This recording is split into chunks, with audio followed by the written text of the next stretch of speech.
How does this February?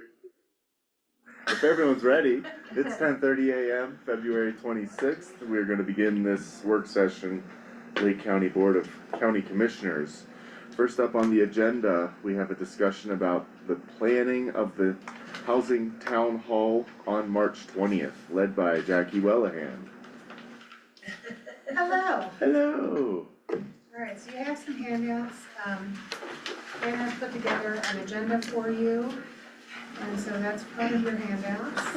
And there's also a slide presentation. I was missing an area.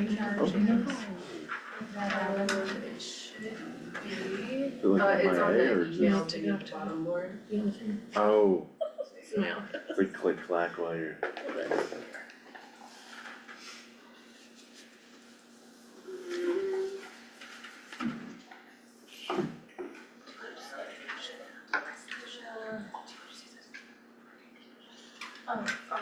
Sure.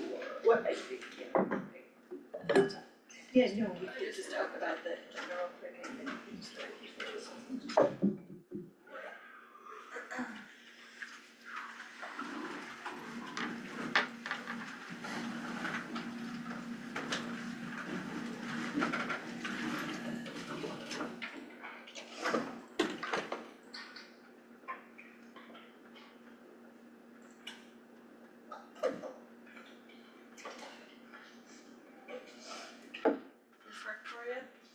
Works for me because I can't see it anyway. Great. The funding? Okay. I thought it was the result of the video. Yeah. Okay.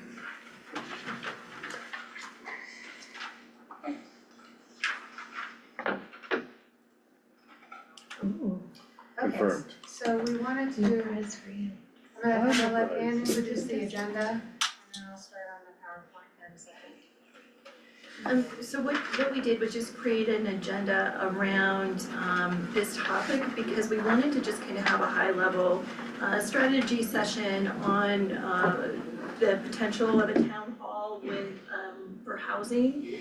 So we wanted today to kind of have the board direct staff on kind of what your goals around that are, identify you know, how you would like that to be structured, as well as, you know, just some key issues that we want to make sure that we would include. We want to talk about the cost of that engagement, and so that you have a full kind of understanding. And then we also have a little bit of a discussion on some potential ways to look at alternatives to a town hall meeting based on the continuation of some of the work that's being done. But we just want to give kind of a whole kind of breadth and depth to creating a town hall opportunity, and also looking at the work that's being done and how those opportunities for engagement are built into those processes. So we just want to kind of look at it a little broadly and get some direction as your staff on how you would like to move forward with it. So Jackie's going to start with her presentation on just kind of talking about housing projects overall, and then specifically dialing down into 10.2, which is really exciting that we can start seeing this housing work in real time and the impact and benefit that it's having to our community. So I'll turn it over to Jackie to go ahead and do that presentation, just kind of on a status update. So this is just, I've heard you ask about funding and where's the money coming from to pay for the different things that we're doing. So as the history of all of this, the first grant that you see on there is the DOLA planning grant. That was a $65,000 award that Ann worked on to get prior to me being hired. It was to help us adopt qualifying strategies so that we would be eligible to pursue additional funding through DOLA, specifically the incentives grant. The incentives grant was an oversubscribed grant. They had 54 communities vying for $19 million, and we ended up getting actually a lot of that funding. We've talked about this a little bit before, but because of that planning grant that happened first, It looked at the housing needs assessment of 2018, the housing action plan of 2019, and it identified some things that we needed to do. Creating the housing authority was a big part of that. One of the biggest reasons for creating the housing authority, and we'll talk about that in the next housing authority meeting, is the ability to transfer property. So when you have an affordable housing project and you want to sell units to individuals, the city's process is it has to go to a vote of the public. Can you imagine how special that would be if you had to have the community vote on the transfer of every single property, 24 units. So housing authority is a mechanism for transferring units that in a less cumbersome way. The county also has an equally cumbersome way of transferring properties, and this just makes it cleaner. So that's one of our big agenda items for next Monday is getting that approval to use the housing authority even without staff, but as a pass-through to make that happen. So the DOLA incentives grant, we were awarded, the total grant was for $1,488,410.60. It's a matching grant, both the planning grant and the incentives grant. The first incentives grant were city and county collaboration. So there's a local match for both of those of the 20% through the city and the county. The second DOLA incentives grant was for the purchase. So they had one of their communities that had applied and been awarded funding. They were not able to perform, and so they called and said, you guys are doing a great job. We see that you've adopted 16 of our housing strategies when you only had one when you applied for the planning grant. So it was huge. It was tremendous work between the city and the county to make that happen, to change processes, to amend codes, and we can probably go through that at some other time, and I'll let you know all the different things that staff did to make that happen, and just to make our processes better for affordable housing. But they said, can you use this money? Somebody else was going to purchase affordable housing in their community, and they ended up not being able to use it. They had $500,000. Art DuPont had a 5-unit apartment house he had investors who were interested in buying it. The commissioners were concerned that housing we would lose the affordable component of that housing. And they didn't want it to go to an investor who might scrape it or who might remodel it and make it unaffordable. So the county stepped in, they were awarded the $500,000 to purchase the property. The total purchase price was $872,000 for that 5-unit apartment house. That was purchased a year ago and a couple months, and nobody has moved out. We had one unit that somebody moved out with their roommate assumed the lease. So the rents have remained the same. The county has made it safer. There were 22 smoke alarms installed in the units and brand new fire extinguishers, which some of them had none, or they were 25 years old. So the intent with that property was to make it better. I think initially the hope was that as people moved out, we'd remodel the units individually, but nobody's moved out because they are affordable units. So that's exciting that was able to, the county was able to step in and do that. Then the local planning capacity grant, Ann applied for that. That is also through DOLA. That was $300,000. That pays for my salary for 2 years. It also pays for our housing consultants for affordable housing projects.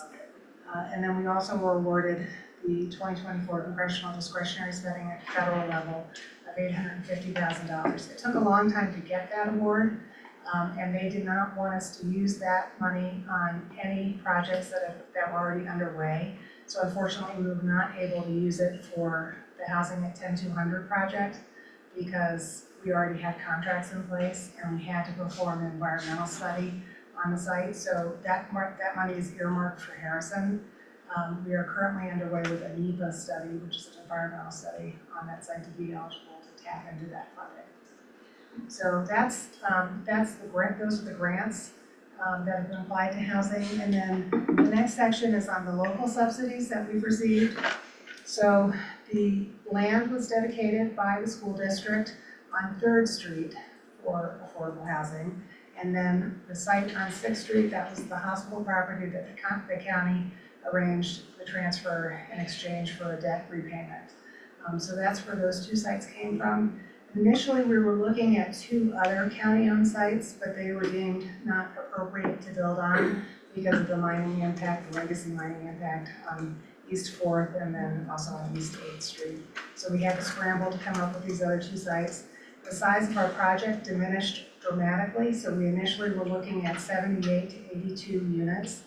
And then with the sites going away, scrambling to get sites, the reason Harrison was brought into the picture was, okay, we're only gonna build 24 units in this first project, which is a lot for a brand new, housing authority and housing department.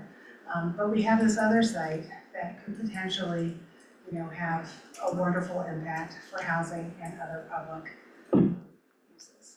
So that was the reason Harrison was brought into the conversation.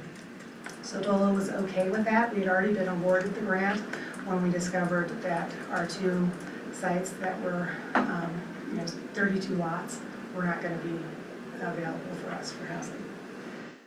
So the other subsidies that we've received on this are wonderful partners with Parkville Water.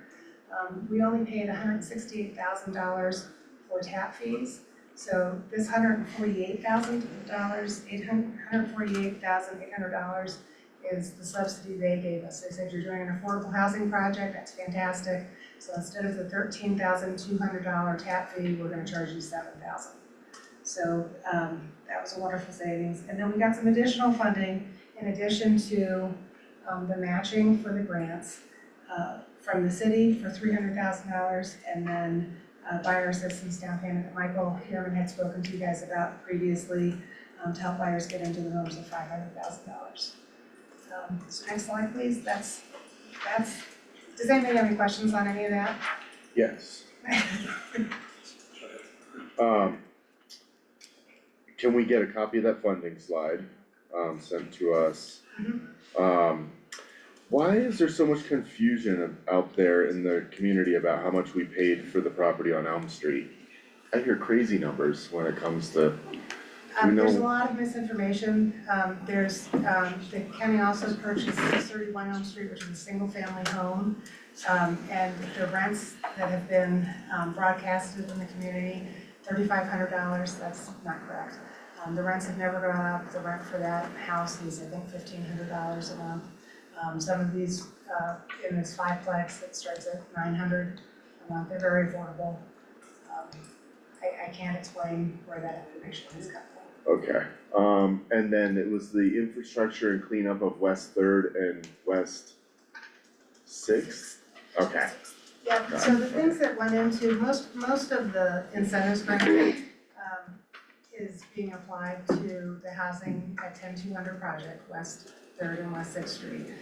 So that has included engineering, that's included site work, which is a remediation of the site, removing more than 2 feet of soil, and then putting in seed. We've had some title stuff done. We've had some appraisal work done. We have all the tap fees are paid for, the water and sewer tap fees. The water tap fees, as I mentioned earlier, was $168,000. Leadville sanitation tap fees were right at $400,000. So while we got a break on Parkville, the Leadville sanitation tap fees went up. But that's all coming. All of this, we're calling it the horizontal infrastructure, is being financed through this DOLA incentives grant. So they just gave us a second award because I begged, of $304,000. And again, because this work is so hard, other communities aren't able to spend their money. And so we've been very lucky to be able to capture some of that state funding. Sweet. Thanks. And then there's also money being utilized for Harrison. I think the dollar amount on that is about $300,000 for the master planning. We initially looked at that site and had concerns about Leadville Sanitation's capacity and would housing even be an appropriate aspect to develop on that site.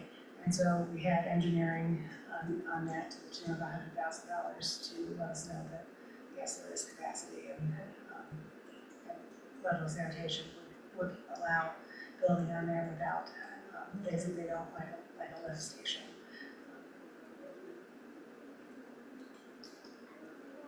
Any other questions on Who lives in the county-owned units? it? So they're the people that were living in them when it was purchased, Oh. so local residents. And it is deed restricted, and so that was a condition of DOLA giving the funding. So it is deed restricted at 80% of AMI or less, and that will have to remain in perpetuity. The commissioners had hoped to put the deed restriction on and sell that property, so that they could continue to do things like that. Purchase property, put a deed restriction on, purchase property, sell it, just keep moving, the money moving. DOLA has a problem with that because they want to make sure that it remains affordable, and they want to make sure that that deed restriction is enforced. And so the only way that they would allow a transfer of that because of that funding would be if it went to an organization like the Housing Authority who could manage it and ensure that that was remaining affordable. The previous board said they'd like to see 500,000 of our county money going to help people with their down payments, is that correct? So that money is being utilized, so the $500,000 that the county has pledged to the Housing at 10-200 project. Okay. So that's for the 2 sites that we're currently developing. That can be used creatively because interest rates are so high.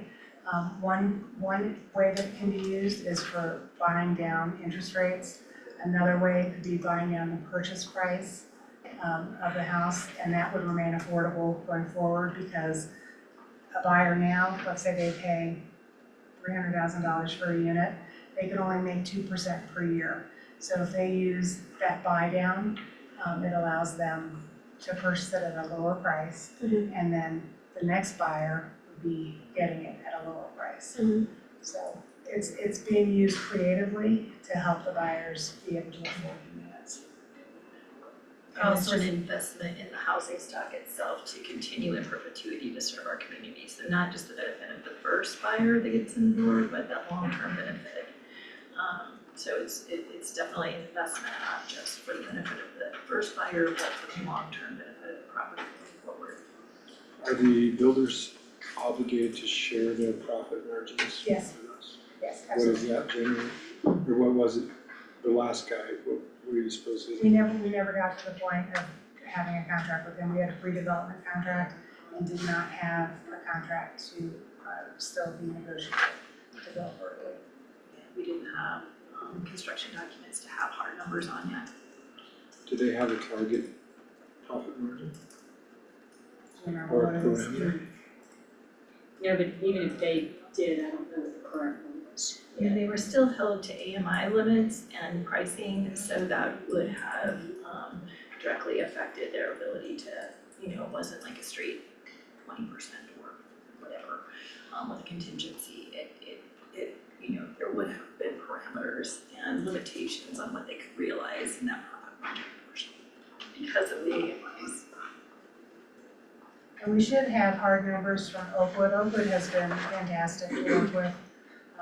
We are not under any agreement with them at this time.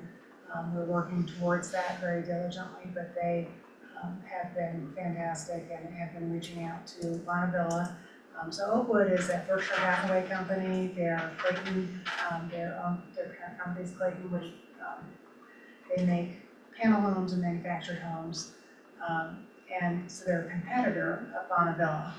But when we first had our discussion with them around Christmas, they said, if we were to pick up right now and start from scratch with our product, it would definitely be a 2026 project to get to that point. They said, why don't we just step in and order the units directly from Bonnevilla? That way we can try and keep it on track for 2025. And they are able to self-finance because they have the financial ability to do that. We said that we had, at the time, 20 applicants, and There's 24 units is what we were hoping to build. And they said, we don't wanna phase it, we'll just build it all at one time. We understand that as we build, people are gonna have more interest. And the 160 people that you have on your list who've expressed interest in the project will potentially become buyers. So they wanna build all 24, they wanna go to Bonnevilla, just to keep the project on track. So they're trying to get hard numbers for us by March 11th, so we know where we are. How many units have sold up at the city, those two buildings at the city, and how many are available? So the Laura project, my last understanding with that, we're not involved. You're not involved in at that. all? No, Okay. so that's a Chafee Housing Trust is the developer. When I last spoken to them, they had 4 folks in the queue. I don't know if they have more than that this time. They have 12 units, 12 per building. 12 total units, 12 six total. 6 per building. What do you suppose the problem is? Not my project. Dang it. Dang it.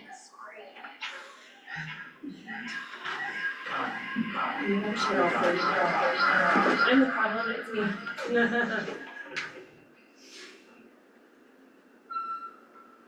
Cause something's wrong, something's not working about it.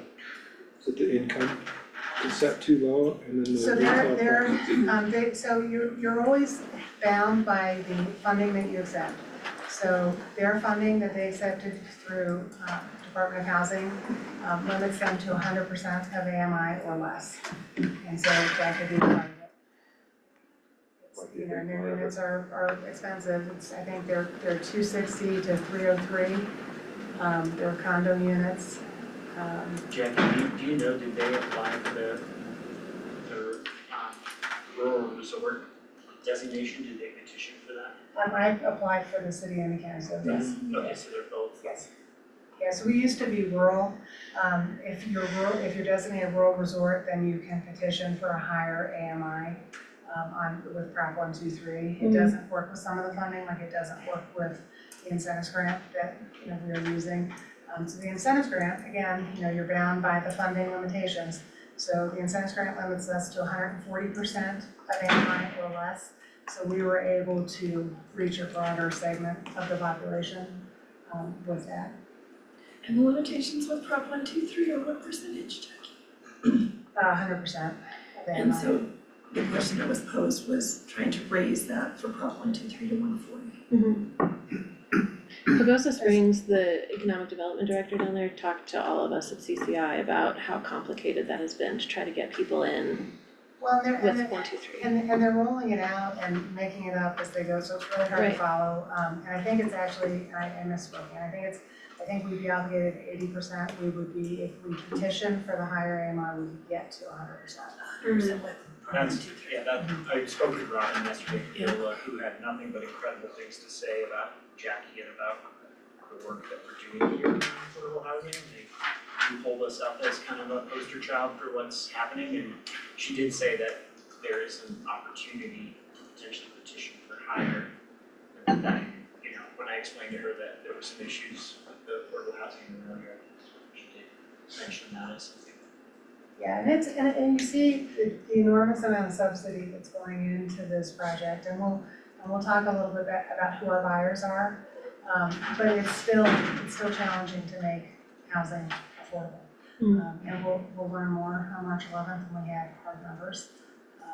But it's, a buyer might qualify, but does that mean they should buy it? Maybe not, they might not be able to afford it. So Jackie, if somebody bought a home at the rail yard, 80% AMI is 53,000, they would have to be able to afford a $300,000 home And at that's, $53,000 a year. and that's a disconnect, so do they have tons of money to put as a down payment? Probably not. Right.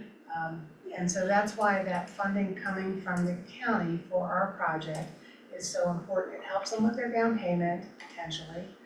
Every buyer's different, every buyer's needs are different. It might be that the interest rate is more important because the monthly payment is unaffordable, and they really need to get that down to make it an affordable option for them. So we're trying to give them some tools so that they can get into the housing, and then also, as Ann mentioned, to make it remain affordable. But regardless, you're talking about 50% of their income in most cases. And we'll talk a little bit with the next, we can go to the next slide, that's great. Yeah. So who are our buyers? So we have 24 units. We had 20 applicants. 17 are qualified buyers, so they've gone through the process of submitting their full application with 2 years of tax returns, bank statements, pay stubs, work history, all the things.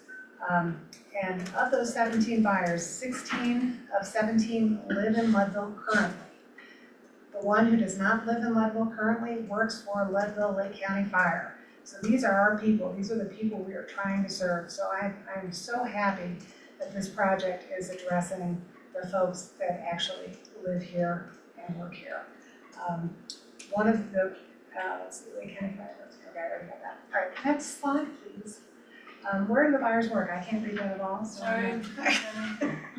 National Mining Hall, CMC Leadville, Full Circle, St. Vincent General Hospital, Lake County Government, Sheriff's Office, Department of Human Services, Assessor's Office, City of Leadville, Leadville Lake County Fire Rescue, Lake County School District.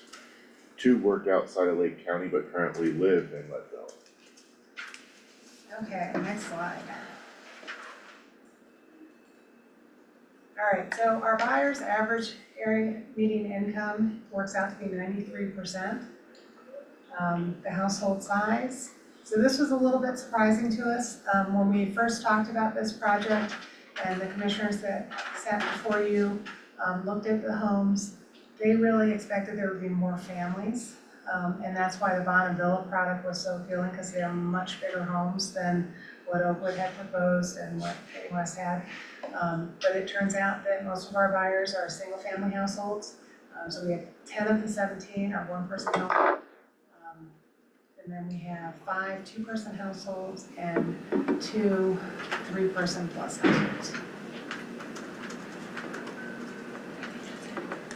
This is also reflecting how Leadville is changing, that we saw in the housing needs assessment. So while it would be great if we had more families moving in, it's also predicted. Yeah, and so the housing needs assessment told us that we had 500 families move out. Right. And we have, which is shocking to me, folks over 65 with money moving in. Terrible place to retire at about 10,000 feet. Anyway, so it is, our demographic is changing. Our population has not changed, but what makes up our population has dramatically changed. And our school enrollment is down. All of that was pointed out in the needs assessment. Any questions?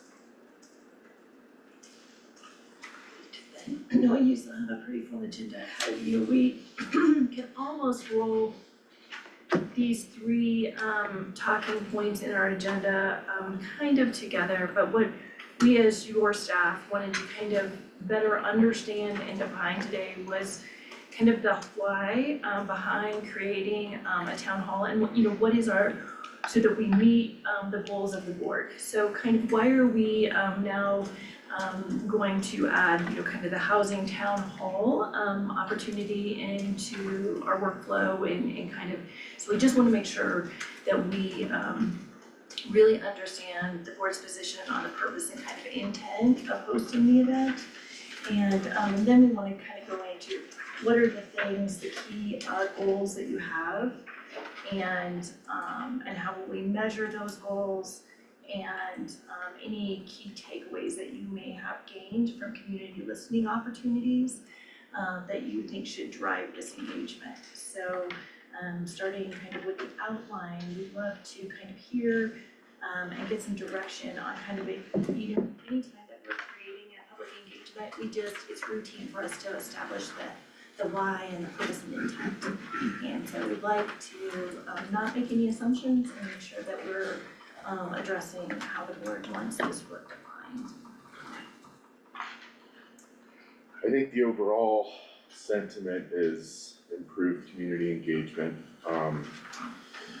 We all know there's a lot of misunderstanding, miscommunication, that I think we as a county could improve on, and it's led to, these misunderstandings and misinformation. But I also am reluctant to try and have this turn into a you're wrong, we're right, and, you know, more of a, like, good communication flows both ways, right? We just, listened to a lot of concerns that the community had.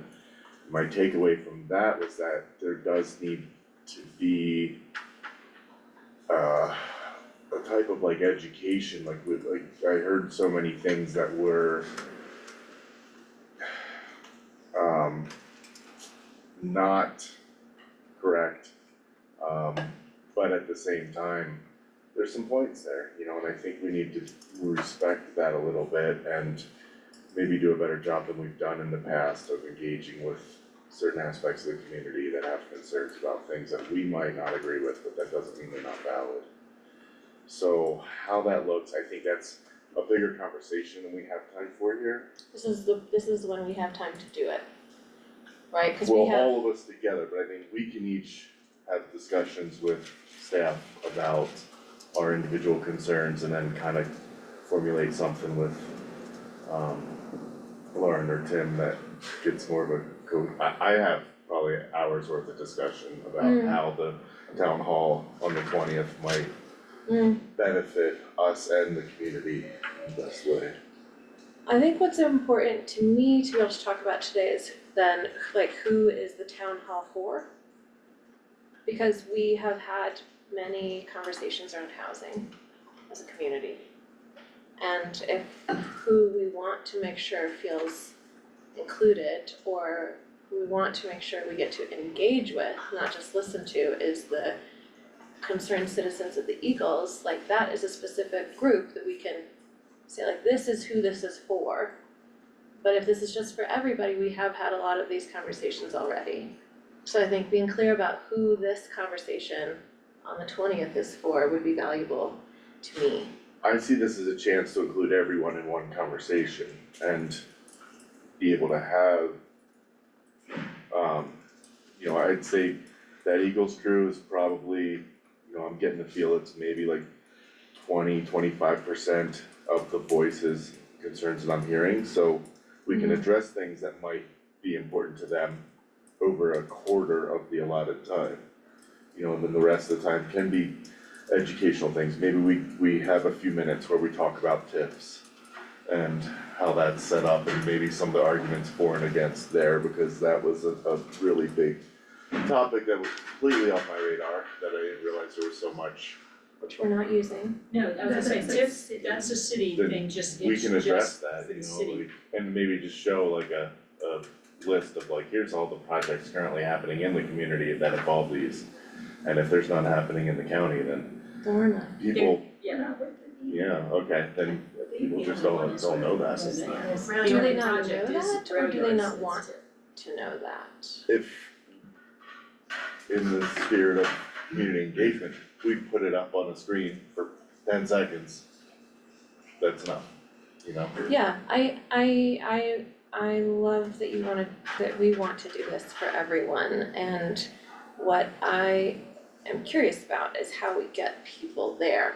Because if we've been having these meetings about housing, if all this information is available, like, what is different about this town hall that gets those people who have not been part of the conversation to the table? That's what I think we could That's a talk good about question. for you know. staff today. I just, for us and for the county, I want to know that we're doing as much as we can to get the message out there. Yeah. And to help. If people don't show up, I can't control that, but I'm not going to not do something because I'm worried people aren't going to, or they traditionally haven't, but you know, maybe we can do a better job of getting the word out about, you know, hey, this is happening, and you know, shout it from the mountaintops, but if we don't do it, I feel like there's more of a problem with that than if we try and fail. Yeah, I respect that. I think at its core, it's philosophical difference. And there's people that think that we shouldn't be going for grants because that's tax money. We shouldn't be going for matching grants, and we shouldn't be spending taxpayer dollars to help people get into homes. Most of them, I think, are already homeowners and probably bought back when it was affordable, but it's a philosophical difference between people who don't wanna spend any taxpayer money to help people, and they wanna fix the roads and the sidewalks, get back to basics, versus the other philosophy, which is we need to help people, so. As far as structure, I mean, I go back to getting a few of the people that have that dream. I don't think we're gonna convince them, I don't think the goal is to go in there and say, hey, we really wanna give our side of the story, there's two sides to every story, so. And the last thing we wanna do is create more animosity, or have a giant argument, so. Maybe we put the meeting on hold for a little bit and try and do like a dedicated page to address some of the questions that were on there, because I'm afraid that it's gonna turn into a brawl, a verbal brawl. And they're gonna target you guys, which isn't really fair. I'm just afraid of many things, but mostly that. Like, what are you guys gonna say? What are the proponents gonna say to change their minds? Probably nothing. So it's a philosophy, it's a philosophical difference. There's no way to change people's minds. Like, there'd be no way for them to change your mind, like, this isn't worth it, we shouldn't be putting taxpayer dollars into this, so. Maybe a philosophical statement, like, this is important, somehow we think this is important to the community. I mean, coming in here, I didn't think it was appropriate to help people with down payments. I've changed my position, but it's only a little bit, because everyone works hard and we're all getting pinched. I mean, people are cutting back on going to Starbucks because that $6. So, I don't know, maybe we think about it some more before we start planning this, and putting ourselves in a position. I will mention we have had 2 open houses about the Harrison project. One we had built into the grant. We did another one with our local business employers, which did cost us funding, and we had very little turnout from individuals, so I wouldn't say there hasn't been any engagement with the public on what they wanna see, especially in just an open forum, come tell us what you think. So. I think we knew what they did. Yeah, They made it yeah. pretty clear. So is it just gonna be a rehash of that slideshow? Probably. I'm really worried that they won't even come. I think that's my concern. Just like you said, Matt, there are some people who come to everything. Those are the people who are engaged. And then there are people who want a say but don't participate in the opportunities. And I think that what I would be curious to see, like, how is this different that would get them to the table this time? When I know that, like, you know, for decades we've had these opportunities for people to be engaged, and From their point of view, I heard, how come we don't know about these decisions in advance? And there's a lot of, I don't wanna call it misinformation, there's a lack of information and a lack of participation on their point with looking for the meetings, but I heard that a lot, like, how come all these things are just going through and we didn't get a chance to say things, so. You guys are both right. I mean, as much as I disagree with a lot of what's happening up in that group, I maybe am pushing too hard to cater to it. So how far along are we on the housing town hall, and how bad is the optics and PR gonna be if we cancel this thing and pump the brakes on it? May I interject Yeah, something real quick? And so the last part of our agenda is we're gonna talk about alternative approaches.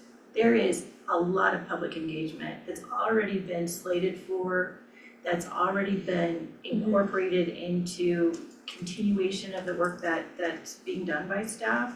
So I don't think that it has to be, you know, we're eliminating this engagement possibility. We wanted to kind of make sure that you're fully aware of what the scope of work of all of these other pieces that are already underway by your staff and opportunities to continue to engage with the community. So this is not, like a only opportunity. We wanna make sure that we do highlight for you that there is continuation in the projects that we've already funded, we've already got moving forward, and there will be more chances in how can we increase communication? How can we increase through the work that we're already currently doing to make sure? So I just wanna highlight that, I don't want it to feel like we're taking away or this is a singular opportunity. There is so many opportunities baked into the continuation of the work that we're doing. So we'll talk a little bit about that. Awesome, yeah. And then just maybe I think it's a good point too, to just kind of realize the cost associated with moving forward with the town hall. Yeah. So we have a rough number idea from our consultant, Messy Group, and it may seem a little staggering at first, of around $12,000. But the other option would be for your staff to kind of pull off the projects that they're all working on. And so we estimate that at about 6 FTE, which would be your planning department, your housing department, communications, and executive leadership. So that we estimate at about 6 FTE of pulling off on projects that we're currently working on to create this, because if we do it, we wanna do it right. To create the town hall. To create the town hall. So I think there's just also an awareness of the cost that's associated with this. And that's where the 12,000 estimate comes from. So it may seem, like, oh my gosh, $12,000 to host a town hall. Well, the reality is, that's probably pretty realistic if you use your staff to create this opportunity as well. So just an idea of kind of the cost. And then we can talk about the ways in which we continue this work with public engagement opportunities that we've already paid for. I also like to separate what's been done and what's coming up. The work you guys have already done, all the buy-in from everybody, previous boards' wishes and all that stuff, like I said before, and like my words were used against me in that meeting, I really think that we could try and stop it, but that would be, it doesn't feel right to me, so.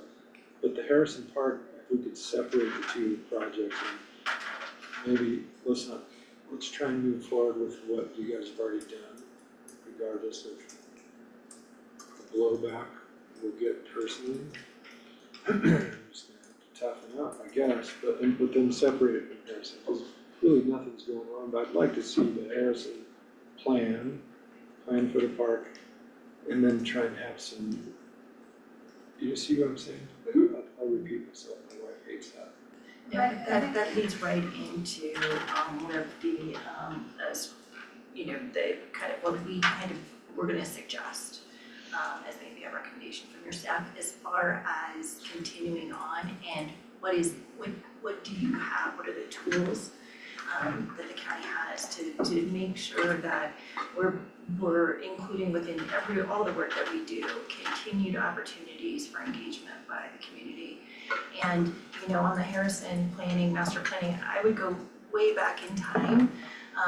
Harrison planning has been something that's been talked about for over close to a decade. We had design charrettes, I know it's your favorite word.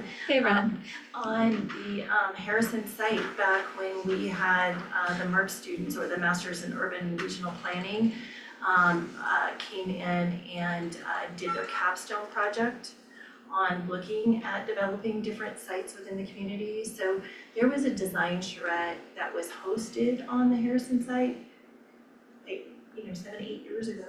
So we've been in development, conversation, consideration of the potential of this site for a very long time. So we did have, more of an intentional kind of look at this only from a planning perspective, no decision making, anything like that. But this is a conversation and energies, and the Housing Coalition had several subcommittees. So all of the great work that the Housing Coalition has done, all of your advocacy groups. So like you said, building on that work, this has been decades, honestly, from the first time Habitat for Humanity work in our community building housing, to the first housing needs assessment, to all of the subcommittees that came out of the health equity grant that Build a Generation brought forward. So we had the creation of the Housing Coalition, all of its membership, and just the policy work, like Jackie said, the 16 strategies. And yes, we're well known at DOLA for our effectiveness, and kind of as an example, those with all the incredible effort that Jackie's put into it, and we laid good groundwork that was started by the Housing Coalition. And I mean, so this has just been a incredible amount of work that's gone into it. These are not new conversations. You know, it's really disappointing to find out that there are people in our community that feel that way, and we'll continue to try to find new ways to engage with them. And so taking that housing, the Harrison Park planning information, and there's a very thoughtful timeline in your one community project. I will remind you that's been a $40,000 1-year comp plan. I mean, it's incredible cost savings, right? We're talking about hundreds of thousands of dollars that would typically go into this kind of process. That we've had this amazing opportunity to partner. And that's a 5-year plan, right? Not a 10-year mandated by the state, Right. yeah, so, So that's another thing that people don't understand, you know, there's a lot of, misconceptions, I think. So like, you know, in the interest of time, like what are our options with this town hall thing? Like, what do you guys think? I think one option that we have for you as your staff would be to say, continuing on with the Housing 10-2, continuing on with the One Community Project, bringing in the planning and just investigative work that's been done on Harrison into your affordable housing technical conversation in the creation of your comp plan. Continuing to know that we're going to have all of these touch points with the community, but it's a community-wide project. It's not only talking to a small segment of your constituents, but a community-wide approach. So continuing that work, and then maybe making sure that our web information is a great information portal, working with Sammy on your with county communications to make sure that we expand the depth of information that the public can find that easily. Sammy, can we add a page to the county website that has a list of the questions we've got and answers to those? Like an FAQ. I wanted Like to a also Q&A like page? suggest a form of some sort on we have a page called community input, Yeah, so we can like link a form for people to submit questions and concerns and anything like that related to housing, if that's like okay. we don't have an existing online, ask us a question. No, we do, but not like housing specific. Okay. If that would save us some Cora requests too. What about the one community project seems like the best way to tie in the face-to-face opportunities like a town hall provides, different from a submit your question or concern. So what are some of the one community opportunities coming up that we could help try to drive people towards to make sure they're included? That's a great, we are in the planning stages of our next events. We're having our community connectors, our engagement team meeting is March 5th. And so that's kind of part of that agenda is building out. Right now, we're taking in the information that we have, the data sets that we have, and we're trying to, who are we missing? Who do we still need to reach? We're in that kind of phase of the project. We're also looking at other opportunities for more engagement. I will say that we have reached out to the community meeting organizers to try to establish the opportunity for those conversations. We haven't been successful yet, but we're gonna continue to try. We looked at some different strategies in how to do that, but we are gonna continue to try, and the power of kind of small group conversations, I think you saw it when you attended the events, you know, that we're trying to change the way, and it's not, like you said, we're not trying to just present at them, it's gotta be a two-way. And so we're looking for those opportunities, maybe in a smaller setting or a more intimate setting where feels like there's the ability to talk freely. So we'll continue to build out those projects, but we'll have probably a better game plan after March 5th, and we have the engagement team. So we'll continue to keep you up to date on that. But we've already got some amazing data. Can I ask, just so the board has all the information at their hands about timing? I know a lot of why the Harrison project timeline was a little off kilter than the One Community project timeline was you have to submit applications for a LIHTC project within a certain amount of time to get approved the next year. Yeah. So just so that they know, if we tie Harrison development to more of the One Community timeline, it would set back any LIHTC project application by another year. So we would be looking at submitting in 2027 instead of 2026, correct? There are those impacts, potentially. We've already been talking to our housing consultant, Michael Bierman, who is not the previous developer of the site. Michael is our housing consultant. I just heard another, just a little bit of information on Good that. clarification, yes. So we've been in discussion about kind of what the current climate is, what is occurring, and he feels confident in having some conversations though with DOLA and probably bringing back kind of the impact of the timeline associated with Harrison and maybe some of the goals that were previously identified with the potential for LIHTC development there. So we can bring some more information, thoughtful information, accurate information about how would we manage some of those timelines. And that's really why Harrison the timeline was more aggressive than the One Community project timeline.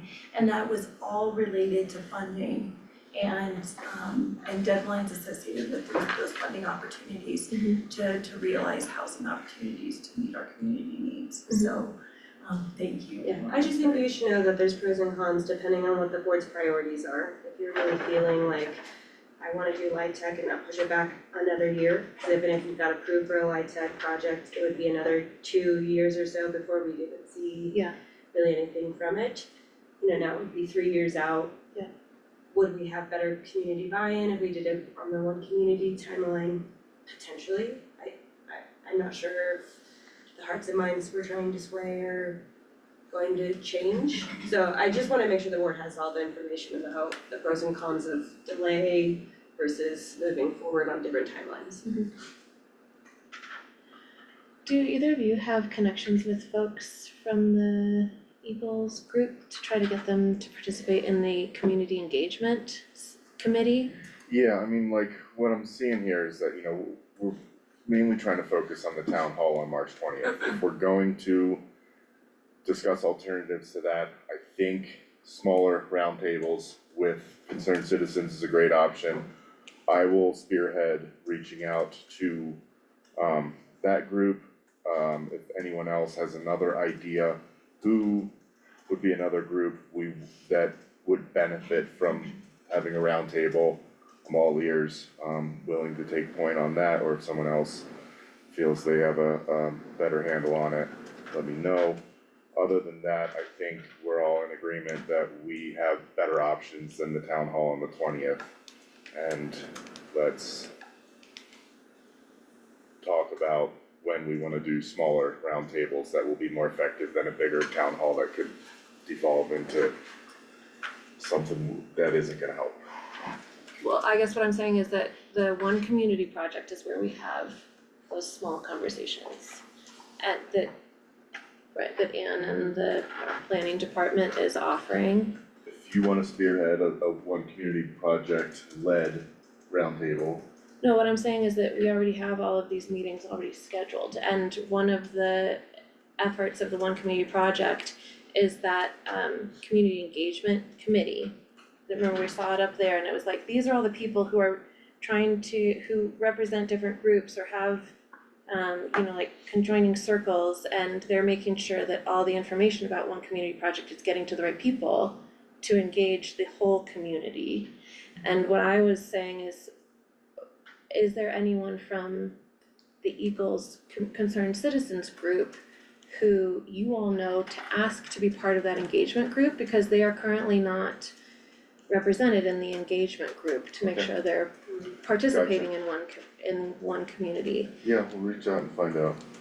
And there's the there's like a housing conversation, community-wide.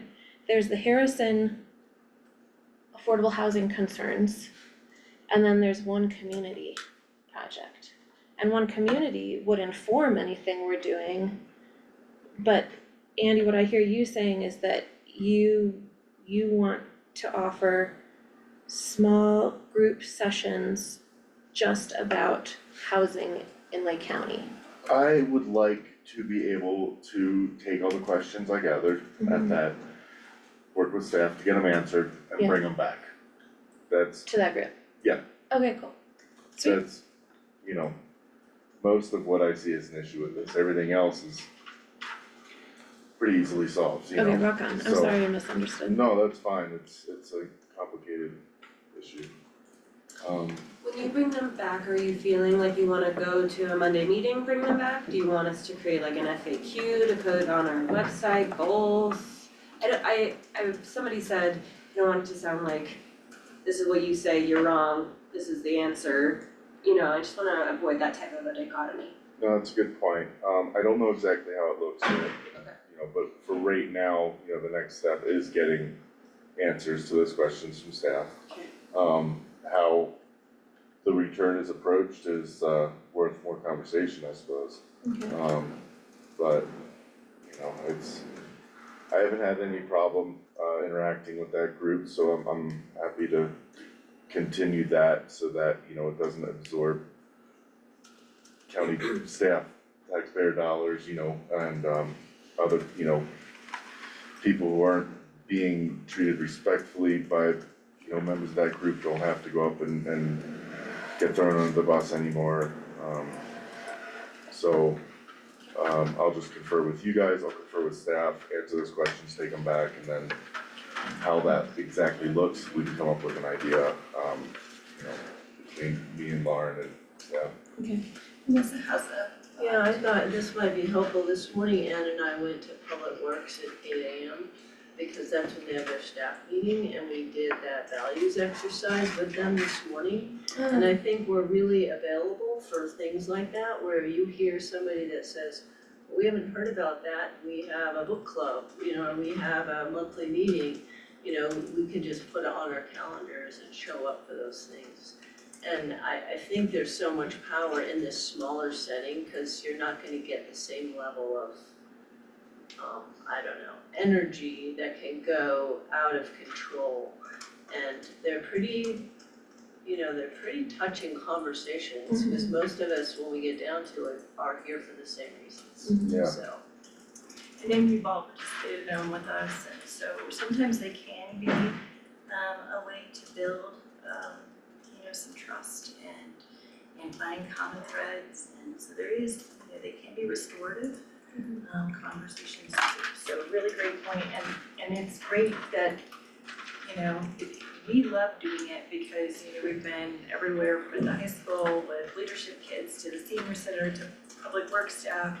And the conversations are just great. There are common threads, but there's always a new perspective in each one. It's really beneficial. So they're really exciting conversations.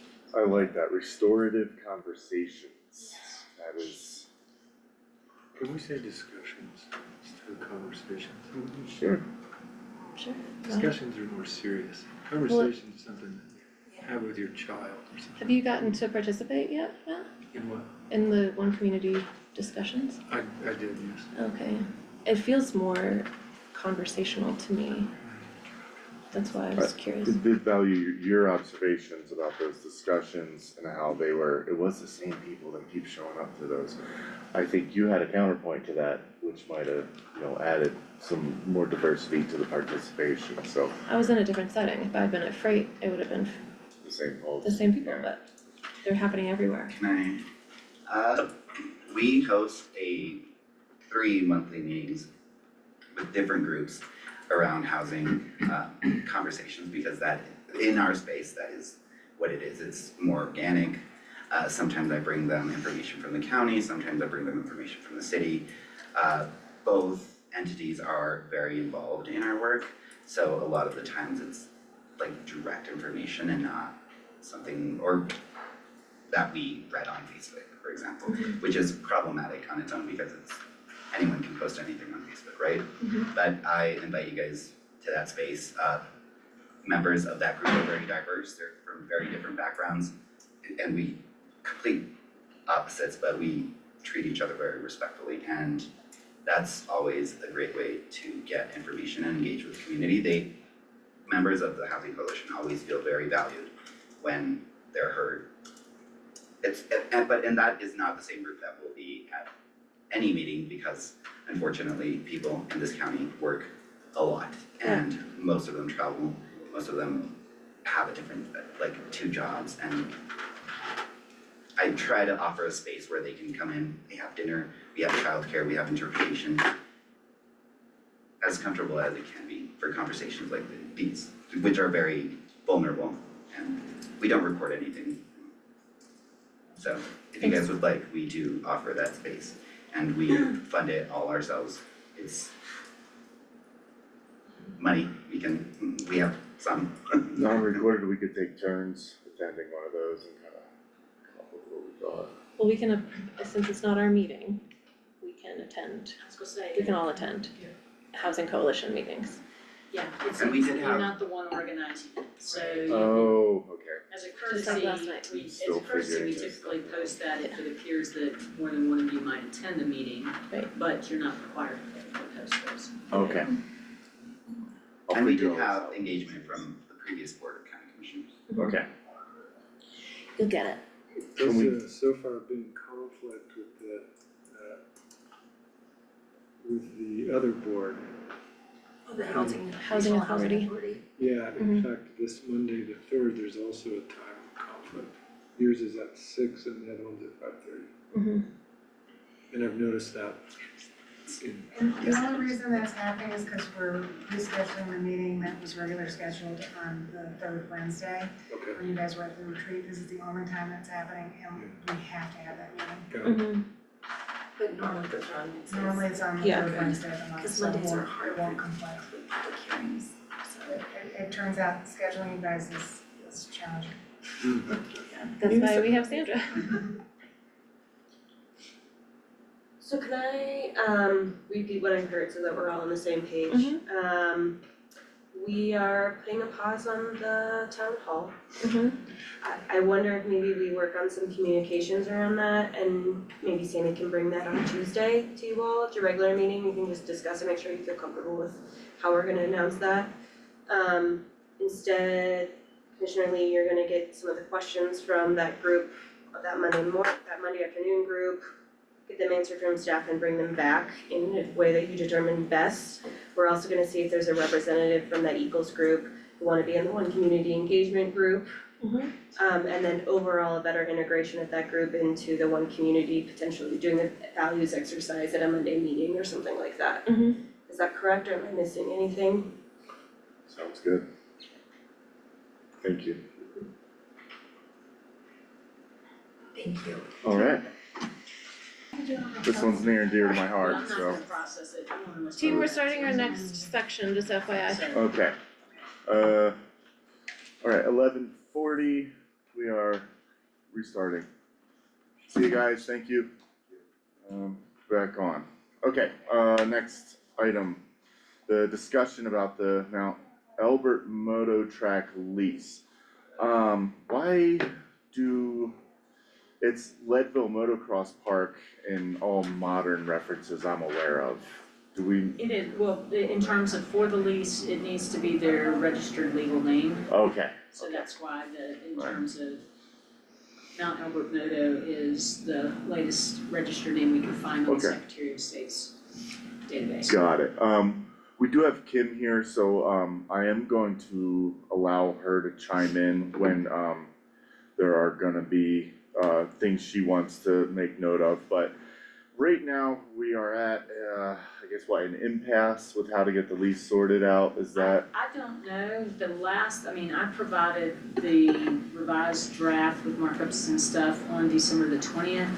And I don't see where I have received any response to that. I know that Tim Bergman has been engaged with Ms. Cahill, discussing the lease and such, but I have not been privy to those conversations and Okay. such. So I am just the scribe, I'm the one Gotcha. that writes and puts in.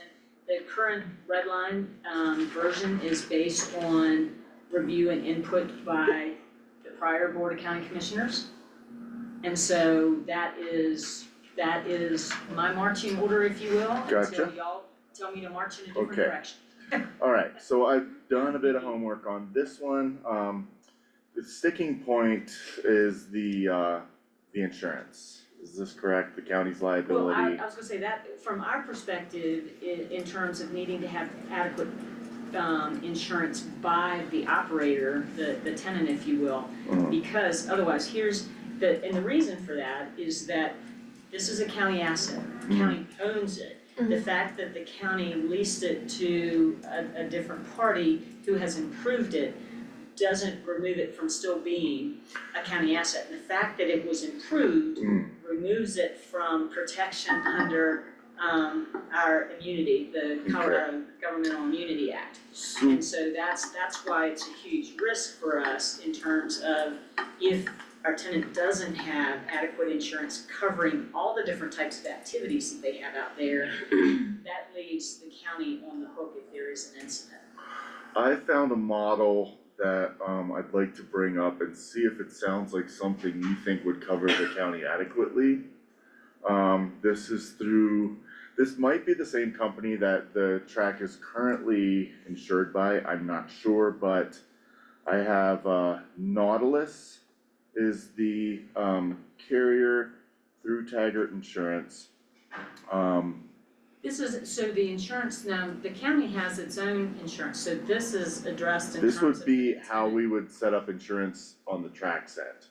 Now, what For the Gypsum, the town of Gypsum, Eagle County, and the liability for Dry Lake motocross track in Gypsum, just north of Gypsum.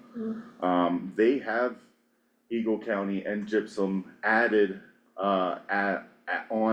listed as covered on their insurance. Yes, and that's a requirement under the lease, the county has to be an additional insured, but that insurance coverage is the responsibility of the tenant.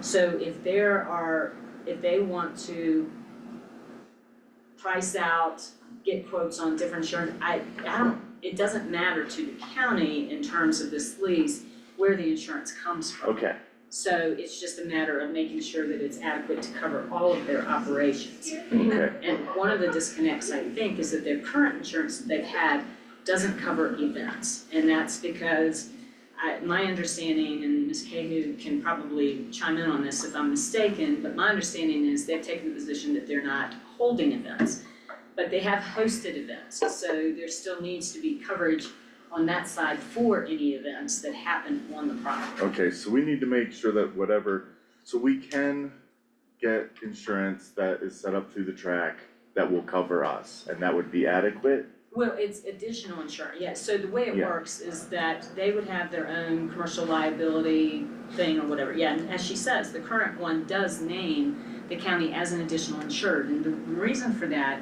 is, as we all know, if there is an incident and a lawsuit is filed, they're not just gonna name the part operators, they're gonna name the county too, as a potential, party to that claim. And so the county requires all of its lessees, and this is the same for the golf course, Ski Cooper, all of those, their insurance has to name us as additional insureds too, so that if there's a claim that arises as a result of them operating the track under the lease, that if a claim is filed against us for that, their insurance has to step in and cover us for that. What is a number that you feel like is good, like this, what I was getting from these guys, they had two policies. One for the track and Eagle County Gypsum, they had Colorado Parks and Wildlife on there as well, because I think of the surrounding land. If it crosses on. And that was a $2 million policy, it only cost them $100 each to add the county, the town of Gypsum. And that's why I'm saying this is all information that should go to Ms. Cahill for them to research the insurance requirements. The insurance that's been requested is commercial general liability not less than 1 million per occurrence and 3 million in the aggregate combined single limit. And so that's aggregate means that you have an incident that involves more than one person. Right, yeah. Yeah, and you have multiple claims under there, that there would be that $3 million aggregate to cover it. It's pretty typical. Yeah, and I'll be honest with you, in the event that there is an incident that results in a death, in a wrongful death claim or a negligence claim related to a death, that $3 million isn't gonna cover the liability. Right.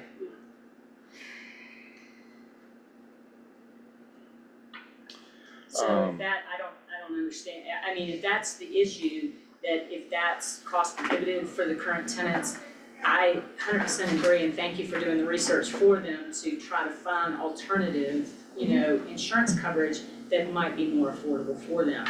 But I can't recommend that the county reduce the coverage limits in order to accommodate their need for it to be more affordable. No, I think it's more of, the bottom line is, what do we need to open the track back up? What do we need to do to get this lease into a situation where we're not in serious risk? I mean, there's tracks that are operated in conjunction or on government land, county land, city, municipality around the state, and I'm wondering why we're having so much trouble getting it sorted here where there's other operators who are still up and running. And we have researched all those, and this lease that you have here is far different than the one they've had because we did do that research and we inserted in here what are the best practices across the state for operation of these tracks on government-owned properties, whether it be municipal or otherwise.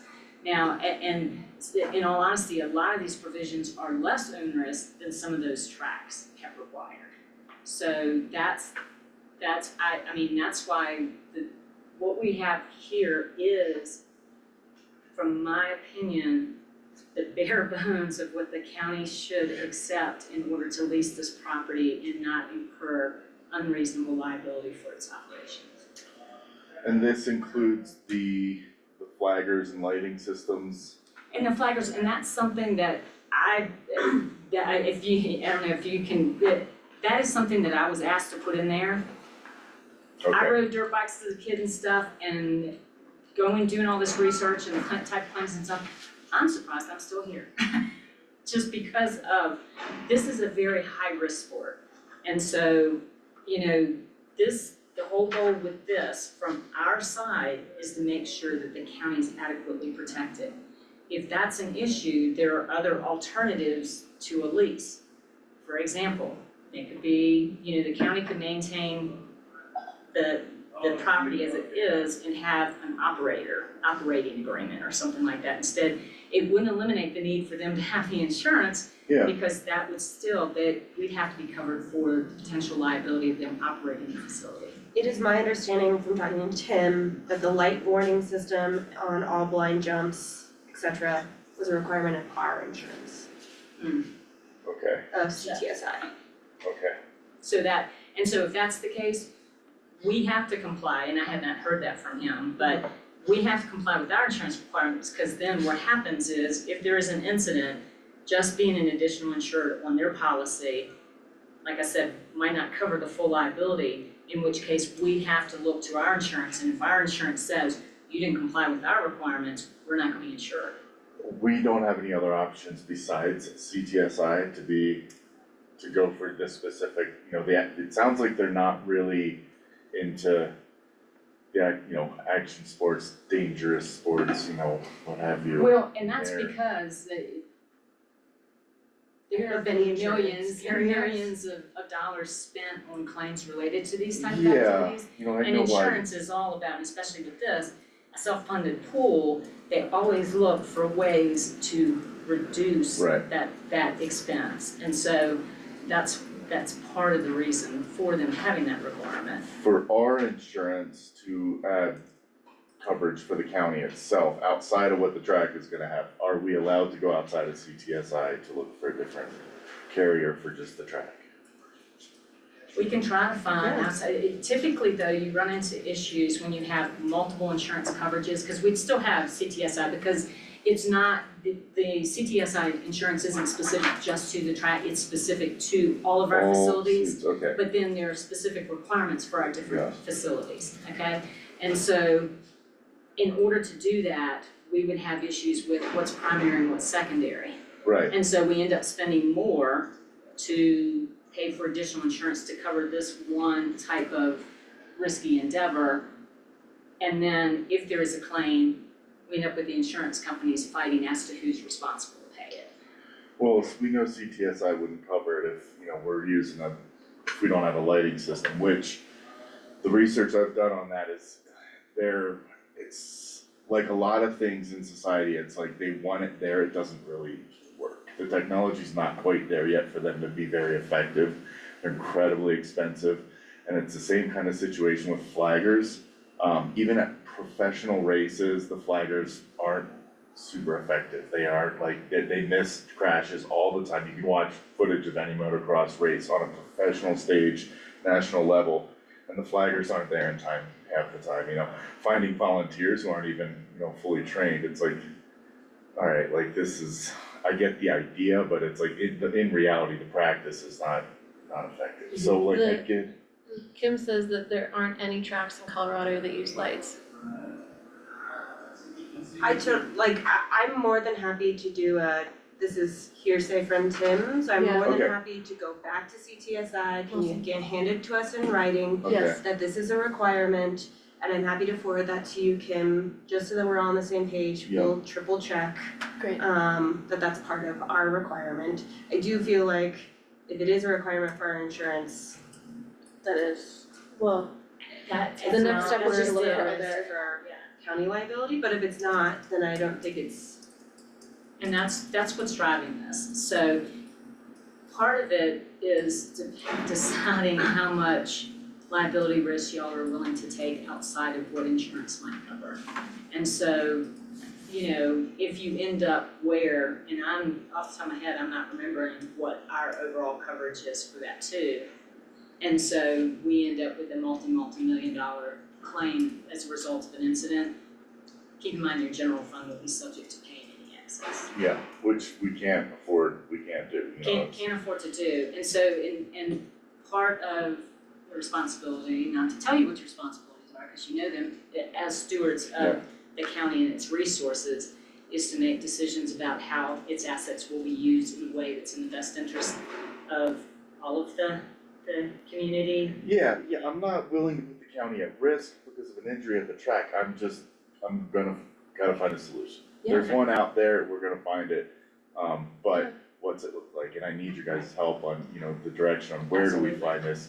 What, if we do if the option is, okay, we gotta spend more for a separate insurance policy that covers us alongside the track's own insurance policy, what does that cost? Can we do that? Right, yeah. Maybe it's no, but we at least need to figure out the who and the numbers and where this goes, and then if that fails, then we come up with more solutions. May we hear from Ms. Kay as to what, is it the affordability of the insurance, or is it that they cannot actually get the insurance levels that we're asking for?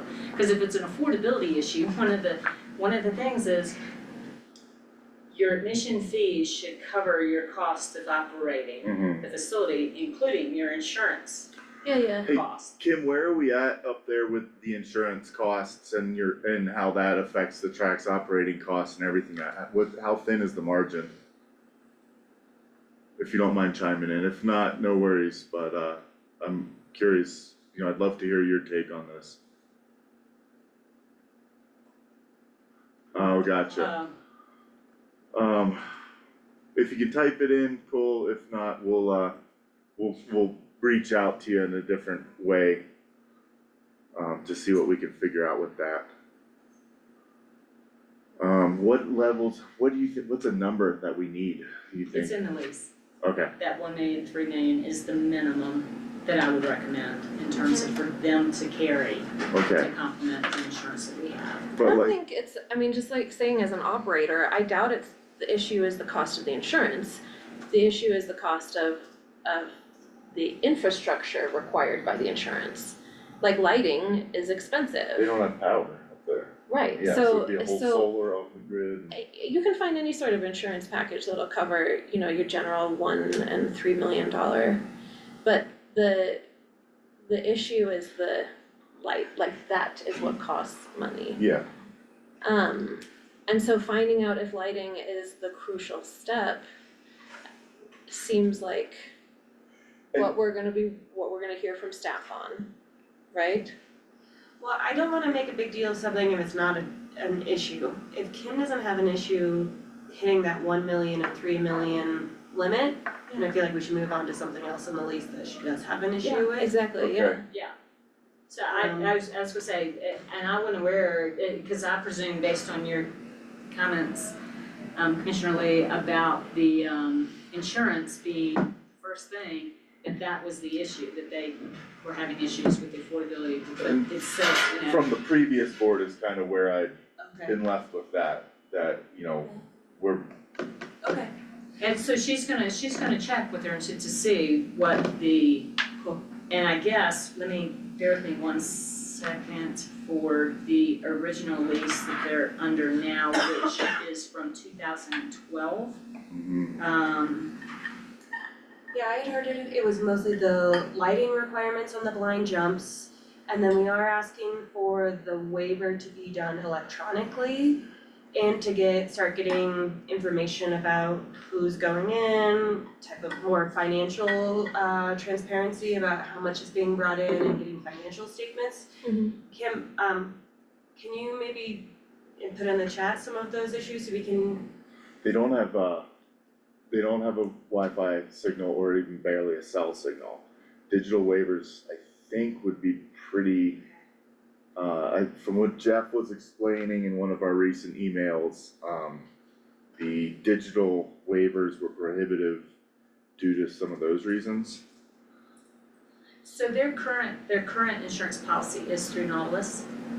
Okay, And it has, where's the coverage page? This is a page. This is a page document, so trying to find the certificate that shows the actual coverages. So they're at 2 million, 1 million.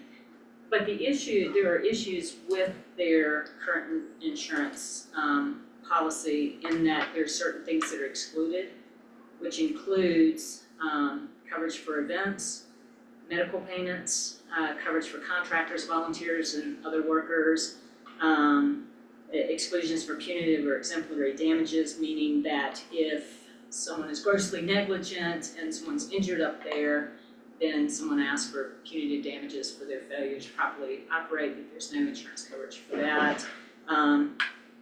And for any pollution, so any type of, you've got motorized vehicles being used up there and stuff, that any type of leaks, environmental issues or whatever would not be covered. So that's the concern with their current insurance policy. In their current insurance policy, their premiums with total, including taxes and fees, and this when I say current, this is the one that we received that expires June of this year, June 7, 2027. The premium is $2,987 for that coverage. And so part of it is the need to find out what their premium would be to get rid of some of these exclusions that they need to have. okay, can I get a list of those that I I'll send can, you the okay. Marked up, cause I've got their, an electronic version of their policy to show what the issues are. okay, and then I'll take this up with these guys, and then we'll pick this conversation up again moving forward. If that- As long as yeah, I if think I that can make is some the, progress here, then I'm willing to Let's see, the digital next issue. issues. Yeah, and so the electronic waivers, we're trying, with all of our recreational facilities, we're trying to move to those to where there's a sign with a QR code, they go on, it brings up the waiver and release, they click on it saying, and that way it captures them. Because having just paper things and all like that, retention of those over a certain period of time, keep in mind that the deadline, the statute of limitations for filing a personal injury claim in Colorado is a minimum of 2 years and can be extended beyond that. In the past, some of the issues we've had, so this isn't just something made up for this operation, this is something we've encountered with county operations. We're using paper releases and we weren't able to find them and end up paying 6-figure settlements on personal injury claims because we don't have the release to show. Everything outside of the ski industry that is considered a risky sport is pretty much in the same boat currently, it's. I'd love to see all the fun action sports get put under that same umbrella that the ski industry gets, but until that time, just get me that list, I'll get you a copy of the policy. figure out those sticking points and then ask you in what order are these most concerning. Then get with these guys and see what, see what we can start to work on. Is there anything else besides the insurance and the lights or flaggers and the electronic waivers in the current version of the lease that y'all wanted to talk about? Kim, can you chime in with any of the other Anything else that are? problems that are presented for you guys on your end with the updated lease? We got the flaggers, the insurance, the lights, the electronic waivers, Financial transparency and reporting. but that might not be an issue if they're like, we can handle that, that's not a problem. So if And they I'm think just that saying that's that's an one of the issue, changes. yeah.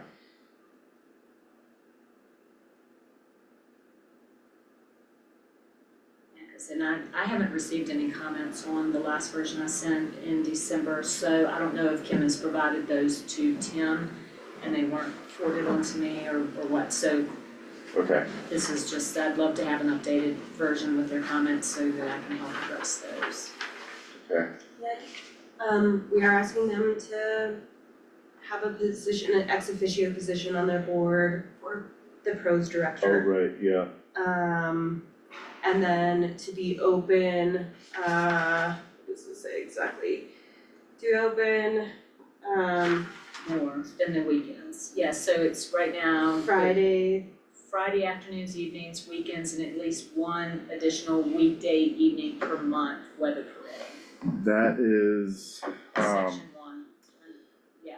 I know the special events, the definition of is a little hazy, so I'll take what I know from you guys and speak with Jeff and Kim directly, or the board up there. Hello.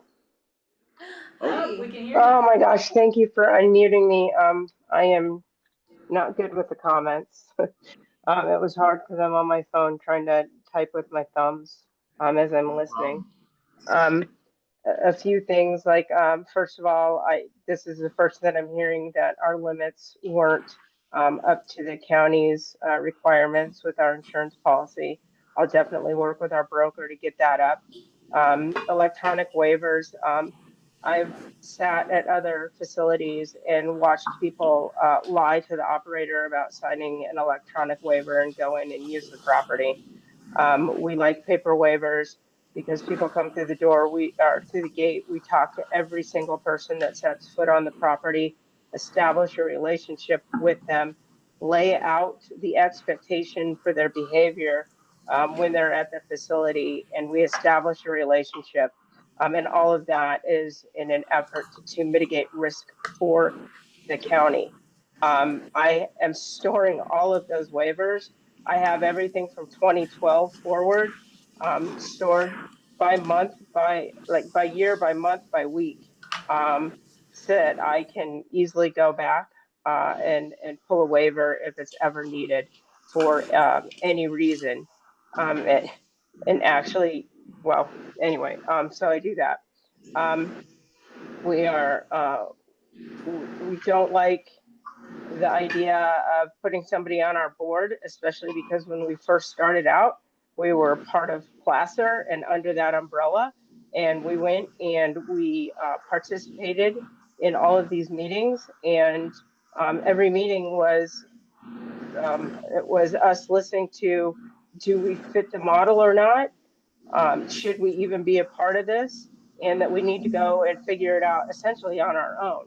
So when Placer ceased to exist, we didn't go. We started doing things on our own because it was pretty clear to us that we weren't accepted with the Lake County Recreation.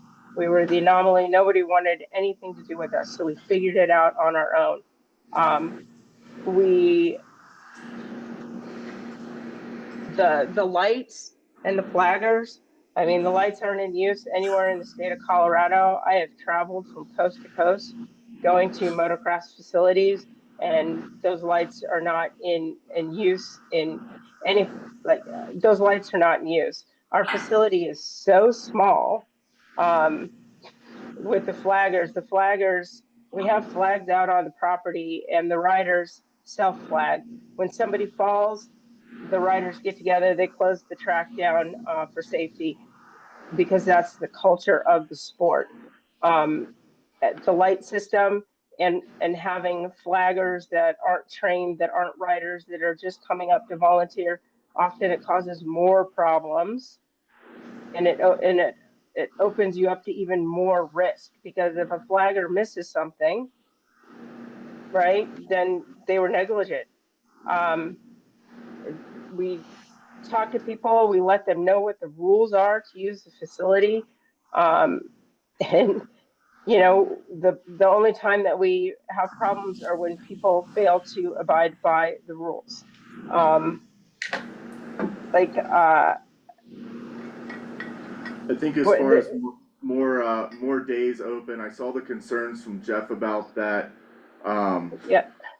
I know in the past we were toying around with like Wednesday afternoon local kids ride. Is that something we could kind of explore again to maybe placate some of the concerns about local access, variation in abilities, and expanding the hours that we can say people are able to use the track?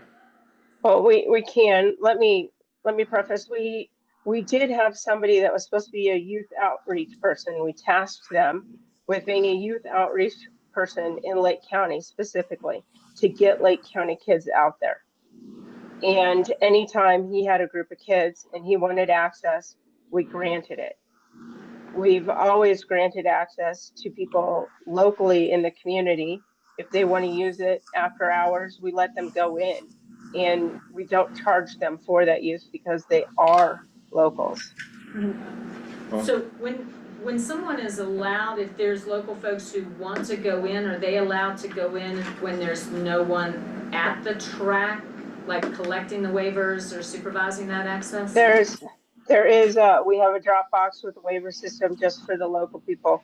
Like, you sign that waiver, you can go in.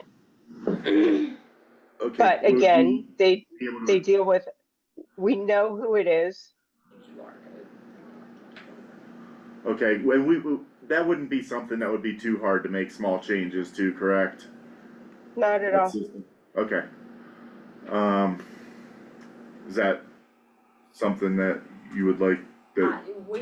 One of the things we're going to with all of our facilities is when they're not attended, anyone who wants to use them, they have signs with the QR code for them to sign the waiver. That's part of it, because we have to be able to collect those, because again, we're not protected by governmental immunity on this use. We do collect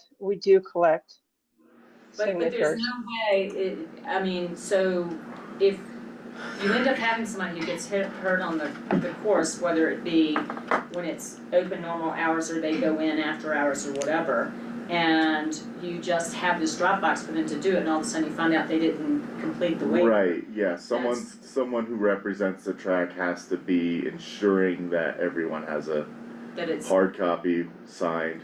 Ideally, we can figure out a cell signal up there, a Starlink or something, we do have cameras up there. It's spotty cellular. So when people tell us that they are going up to the facility, we actually know if they've gone up there or not. What I'm saying is if we can do, you know, would there be a point to doing digital in conjunction with hard copies? I mean, the fact of the matter is that every modern facility is going to this Digital waivers. digital thing and the QR code is so simple because it's rare that people aren't there without a phone or something where they just click on it and they click the box and they're good to go. Okay. And that But allows us to retain them. The cellular signal up there is spotty. You can't always connect your phone. If we could figure out some funding for a Starlink setup, to get a signal up there, is that I mean, something? I'll discuss with our board. But we like the paper waivers, because like I said, we talked to them. And the Yeah. only exception is somebody that is a local to the community. It's not just somebody getting in touch with us, passing through that wants to go. I mean, these are people that are invested in our community. Andy Hofer, the Trujillo family, like the Meyer family. These are people that, and a lot of times they're with a member of our board too. That's the other thing. A lot of them go up there with someone. Kim, I think what I'm trying to do is figure out where we can meet in the middle. I just want to see the track get opened again. And I want to figure out what are the changes that are feasible that we can do that will placate some things without putting too much extra burden on you guys. And I'm willing to work to find creative sources of funding to make some changes, or that, if the track's unable to, I'd just like to see the thing get open again without you and Jeff personally being saddled with a bunch of extra workload. And I'm just trying to look for what are some of the little changes that we can make that, make this go smoother and easier, from different angles. I guess we're still trying to figure out like how we were working pretty autonomously, until a certain member ended up on the board and a certain member of the community was told that they couldn't come in because we were doing maintenance. It was for his safety. And then all of a sudden we have all of these issues and we have to have all of this input and all these parameters. I sat through public meetings in April of 2023 and negotiated a lease, and the county failed to deliver. That would go really far if the county could execute on that other lease, and then we can negotiate moving forward. But it's not right to have us have sat through, negotiated everything, and then not execute it. I mean, it makes us lose faith and a lot of trust in what's happening. And then to have one of the other commissioners from a previous board essentially run our reputations through the mud, talking about how unsafe everything is and what a huge risk and liability that we are for the county, when every single thing that we have done is to mitigate risk for the county. Like we're almost to the point where Jeff and I are like, it's not worth it. It's not, we don't want to do it. We feel that the county sees us not as an asset anymore. The words, and I mean, this new board negotiating with all of you, I know like we're feeling it out, but from everything in the past, the county has told us with their actions, not their words, that we are a liability. What I'm trying to do is figure out the path forward and not see mistakes that were made on the county's end in the past again. But in order to do that, I'm trying to find the path of least resistance forward. I don't agree with what's happened in the past. I don't want to see that ever happen again. I don't want to add to your guys' workload. I feel that the motocross track is an extremely valuable asset for this community. It brings people in from all over the place. They come here, they spend money, they recreate, they, sometimes even lodging. It's, there's too many positives of this. There's no other place in the entire county that's designated for this sport, and I would be willing to bet there's probably 1,000 dirt bikers in this community easily. The underlying issues and the problem missteps made in the past, I think we know it, man, and I don't wanna see it happen again, but right now as it stands, what can we do? What are you guys, where can we meet you halfway? And that's my goal here, and I just wanna see the track get opened back up again. So, if you guys, I guess I'm gonna carry this conversation on to another time, cause, in the interest of time, I need to figure out what your hard lines are. I know your thoughts on things, but I guess I need to figure out the hard lines from our end, the hard lines from your end, see where there can be compromises, and see if there's a path forward. I'll put every ounce of effort that I can into this, and I will work with you guys as hard as I can. I have the tracks back, I wanna see it open, I know you guys already do a ton of work up there, and that there's not really much anything else we can put on your plate, but I hope we can figure something out, and I want to. So I hope, just know that the board and the county at this point moving forward is operating in a way that, we're being transparent, we're not against you guys in any way, shape, or form. But we have we gotta make sure we take care of certain things, so let's hopefully work together and get this figured out. I want to, I know you guys do too, so I'm gonna follow up with you, Kim, after I get some more of these items from Chris about where we need to figure out some way to meet together on. I'm happy to check with CTSI, what of these requirements are required by CTSI. If you want me to start looking into a separate insurance policy, if CTSI's requirements are too onerous, we can look at that too and what that cost would be to the county. It does seem like that cost should be covered, I don't know, if we're going above and beyond to pay somebody to be on public land, should that be inclusive of their rent? We can have that discussion.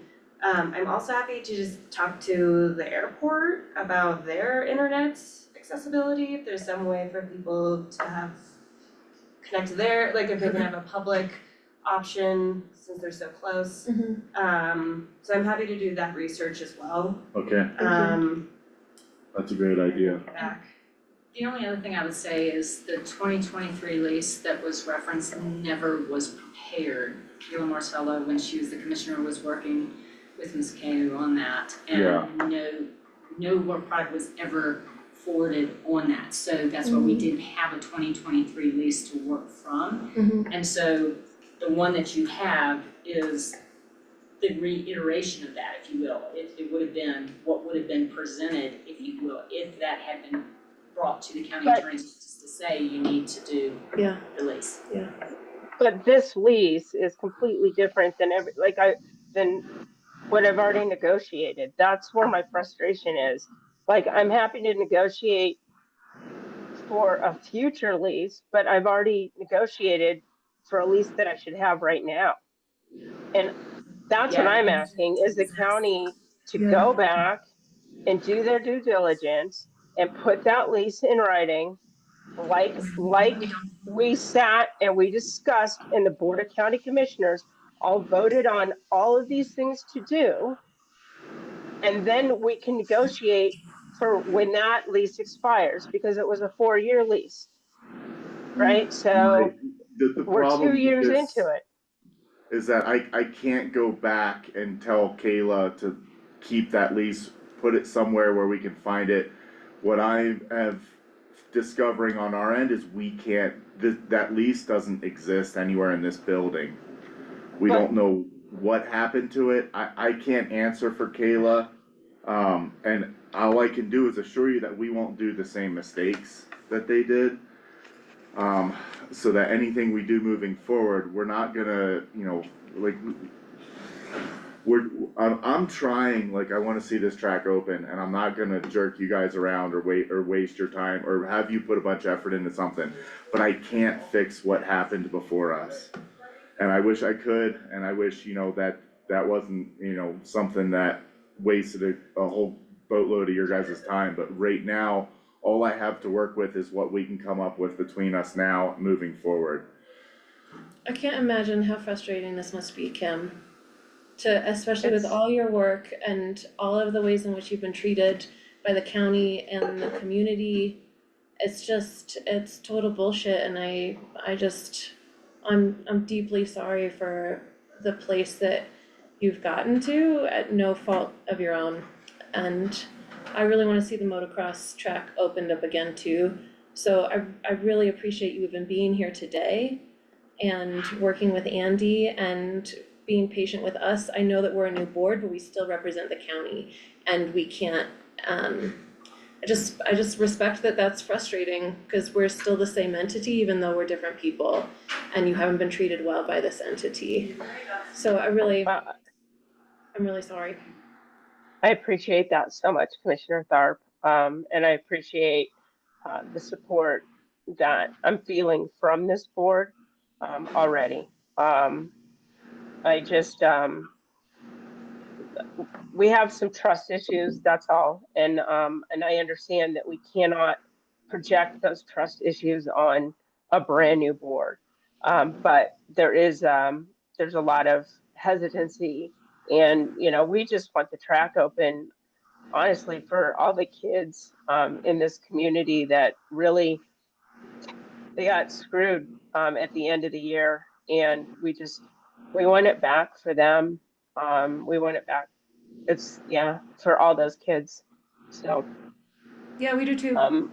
let's work together, and if somebody could send me what my insurance policy is lacking, so that I can work with our broker to make sure that I have those limits, because like I said, that's surprising to me. This is the first time hearing that our insurance policy wasn't up to snuff. We'll make sure that Andy is your point of contact with this, so that you all can get a lot more done outside of these kind of slightly more formal sessions. Yeah. Cool. Yeah, I appreciate it. Cause I know this is time sensitive. Yeah. Do you wanna schedule another work session? Do you wanna try and have these conversations offline? Yeah, let's do them offline, and you and Kim, Chris and Kim, we can, email chain and just try to hammer things out. I think we're gonna make more progress without, the barriers of the screens here and zooming and stuff, and, we can just contact directly. And if I get enough notice, I can actually I can meet with you guys. I mean, it's hard because I don't know if you guys know, but I work in Loveland. So I just need time and scheduling, but I'm able to come meet. What days of the week are best for you, Kim? Mondays and Fridays. Those are Okay, the and easiest ones to stay home. What's a good lead notice for you on when we can sit down and talk about things? I need like 2 weeks is good. Okay. I mean, a week in a pinch, 2 weeks is good. Okay, cool. We'll lean on emails and stuff as much as we can, phone calls, etc. And then if we have to do anything in person, we'll look at Mondays and Fridays and 2 weeks advance for next steps. And I really appreciate this from all of you. I have a really great, I feel good that we can come to some terms. And I'm looking forward to working with all of you. And I think the only person I don't know is Commissioner Bullock. So I look forward to meeting you. I think on he the had a board. KTM not that long ago. Come up and ride. It'll be fun. I gave up my KTM for a mountain bike. So Lame sauce. You can throw your leg over my Honda. Alright, okay, Kim, well, we're gonna, be in touch soon, we'll see how we can make the next steps happen and hopefully get this thing popping by springtime. Excellent. I appreciate everyone's time and consideration. Thank you all very much. Have a great Right. day. Thanks, Kim. Take care. Thanks, Kim. All right. Okay, so the next thing is, it should be really fast. Are we allowed to keep talking? Oops. Since it's a work session, not a, oh, why did I think it was done at noon? Our hope was to be done by posted, noon. the posted are the 12:30. projected time for it, if I it think ends up taking no 12. longer. Okay, cool, Yeah, sorry, we thank you. had, we had two subjects that would have taken up 11 to noon. For sure. I think. Okay, I should be really fast with the letter of support. I put two options just recently in your packet, but it's just getting on the same page when staff or you get a request for a letter of support or a letter of opposition. This has happened already, actually. Has it? Yeah. Okay. Cool. We just wanna get direction, we'll create some policy, but my recommendation would be an individual commissioner can definitely do an individual letter of support, right? Like, I, Commissioner Elsa, support this. But if you wanna do something on the board, that you'll have to all discuss and be on the same page if it comes from the board, our recommendation will be to staff to say, if you get a request to have a letter of support, the BOCC needs to weigh in. So no staff member can do an individual letter of support, that it has to come from the board or an individual commissioner. Okay. So if a department gets a request, they bring it up to Tim or myself, and then we elevate to you all, you get on the same page, and then we direct down. If you get a request for a letter of support and you vote on the board, we would ask that we at least have some feedback loop with the department that might be affected. So we take a position on, I don't know, grooming, yes. No, ice skating. Ice skating.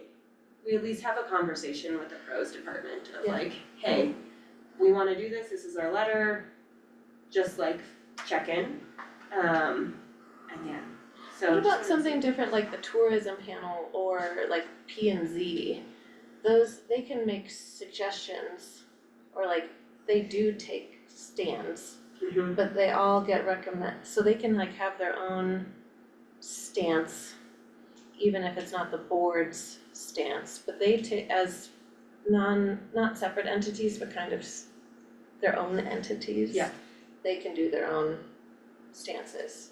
Yes, I would say that. Yeah, that's how I feel, just wanted to clarify. Yeah. Yeah, okay. Does this cross over to city stuff too, if someone I know is seeking a letter of support to apply for a position within a city entity, would we still wanna run that by their boards or?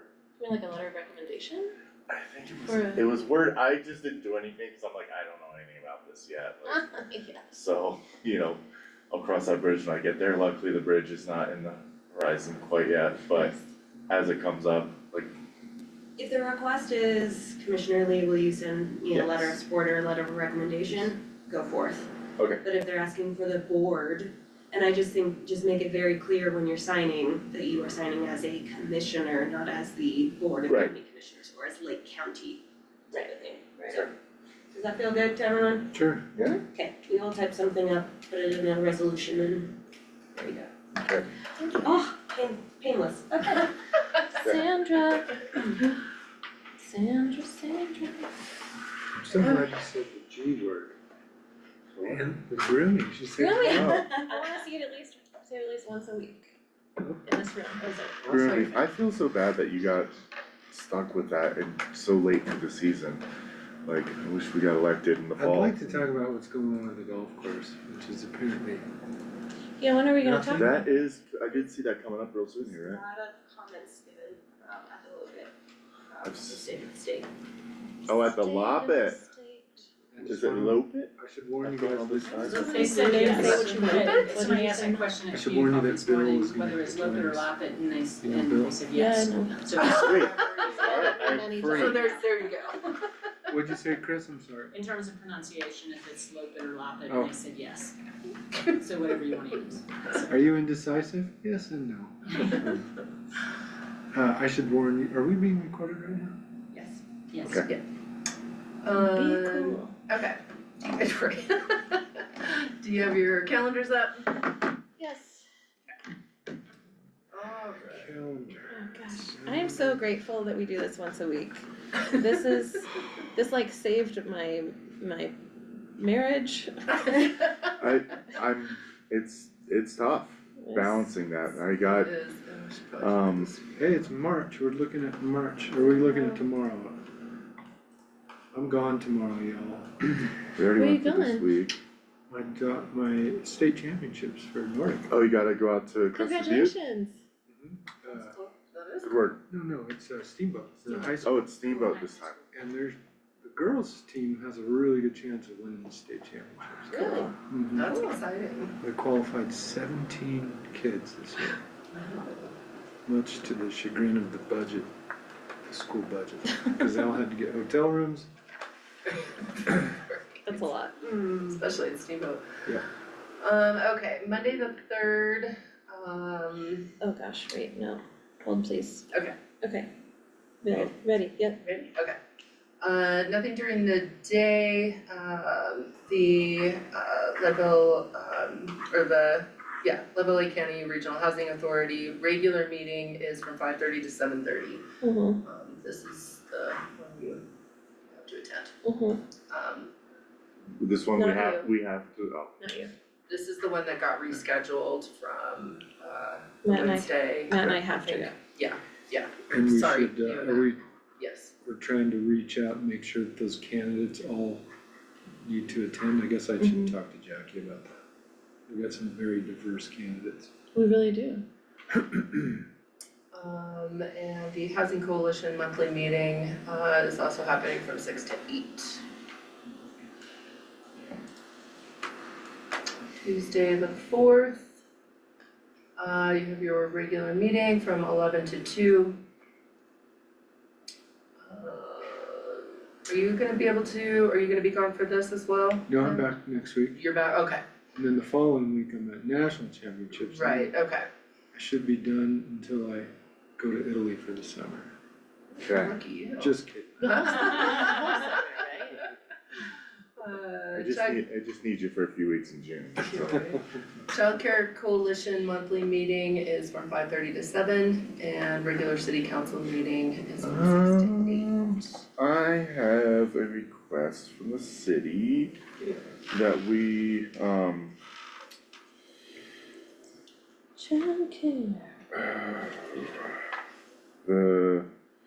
develop the intent for a race impact work session, joint.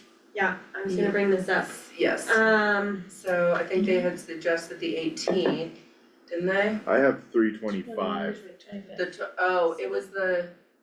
It was gonna be during the town hall, isn't that what the conflict was? Yeah, I think we told them no on the 20th because we thought there was gonna be a town hall, but Right. so you're supposed to have your joint work session with the city, your first one, on the 25th. Right. They are suggesting, can we just be on the same page about having it be about the race series permits? Yep. So our planning department, their planning department. Yep. There's also conversations about publicly promoting that joint work session so that folks can weigh in on what we are requesting of the Yeah. race series. And where it will be held, because we might need some room for that since it's a pretty contentious issue. I think city council said that they would host us, if not, I can see if the chambers upstairs can, I don't know which has Oh, more I support. suggested we go Oh, offsite, CMC or Yeah. something, okay. so we had more room. I really liked how that went at the elementary school. I don't know, just, Yeah. that space was bright, there was lots of room. Mhm. But, yeah, we just need a space that might, she said their capacity at, City Hall was like 30 people. And we might not hit that, but that last race meeting, there was easily 100 people there by the time it peaked. We may do a joint press release on what we're asking for and notifying the public that we're having a Yes. joint meeting. If you're comfortable, I have a press release drafted, it's with the city, getting their feedback. I'll get your feedback to make sure you're comfortable with the language, and then we can send it out later this week. Cool, yeah, I think they just wanted to make sure we developed our intent and had a couple of those points that we just touched on. And quarterly joint meetings. And that we just work to make sure we have a unified front in our asks for lifetime. In the past, it's been like the city asks something, county asks something, we don't coordinate, so we're gonna try and have a unified front in what we're asking for those guys, cause There's some pushback. That's what we've been doing. So just, yeah, I wanted to check It's a in big now ask. that you're still comfortable with what's in that letter, cause there's some pushback. yeah, I agree with it, I think well, I guess, we're discussing stuff that's not on. Yeah, I was gonna say, this is just for Sorry. scheduling, so Mhm. we got that on 24th. Yep, I've got that written Yes. down, so I'll go ahead and have that. Could we put okay, yeah, cool, so as long as we have something figured out before the 25th. So the joint work session, you're comfortable with it being with Lifetime 6 to 8, and we'll find a off-site location. Yeah. Cool. 6 to 8. Um, Okay. Moving on to the 5th. Community coffee, 8:30 to 10. AM work session from 10:30 to 11:30. And your PM work session, oh, nope, I do sorry. not have a This PM. is the work session with the coroner's office. That's why this is kind of a special one. And then, the one after, I have the 11:30 to 12:31 with the coroner. Yeah, I think it's, the grooming is at 10:30, coroners at 11:30? yep, you're right, yep, there's a hold for a grooming work session before that, you're right, sorry for mixing Grooming. that. Yeah. Hey. You're right, that's why we pushed this one down, so, yep. I don't have, Ready. Oh, yeah, sorry, it's not the same. I don't have the whole, site tour for Climax. Oh, that's We canceled. rescheduled canceled, that, yep. yeah. Okay. Yeah. You can remove it from your. Oh, I see that. Yeah, What? I didn't know that. and thank you for doing that, cause then it takes it off when I view your calendar. And just so you Clean it know, up. we might try and do the executive session that you requested at 12:30, spring the lunch. Okay. Right after. Oh, I Thought see we were the gonna try executive not to make session it on there, an yeah, automatic wonderful. Cool, then I have a one-on-one with Sandra after that, and that's it. That'll be quicker. When did we move that site tour and do we wanna push it back to? Did you get an email about that this morning? It was a lot of back and forth because it has to coincide with how their team is scheduled, so It's March we, 26th. yeah. Did you have any dietary restrictions that Mel Yes. needs to know about? I do not. Okay. Okay, perfect, I can send that email today then, thank you. Okay, Thursday the 6th. How about you? Did you- The only thing that dietary- I was showing was the CCAT. Oh, okay. Didn't wanna No fill your worries, inbox, that's fine. but I had no dietary restrictions. I will I don't restrict my diet. keep that in mind and stop replying all when I can avoid it. I'm bad about that too. Okay, this is the only thing that I was seeing, and I think this is only on Elsa's calendar, but I put it on the public calendar. Not for the county calendar, I am meeting with the Forest Service and Ski Cooper from 1 to 3. Yeah, those are individual, Okay. They yeah. don't need to be on there, cool. And then Friday the 7th. The 6th is the STR workshop. Yes, so I wanted to ask, I thought on my list to ask you about, so I'm just not seeing, like, I didn't see it on Freight's calendar and I didn't see it on the city's calendar, so I have no information about it whatsoever. Oh, I only my know God. it's the 6 at 6. Cool. So, if you want to send me a little more. I swear this detail. exists. I'm not making it up. I will be more than happy to put it on there. I mean, we can go with the very vague What is that? 6 at 6. Yeah, if you wanted to add more details, just send them to me and I'll get it on there. Okay. So the 7th, Twin Lakes Community Coffee at 9, and E911 Authority has their regular meeting at 10 a.m. So that is it for next week's calendar. Let's see here.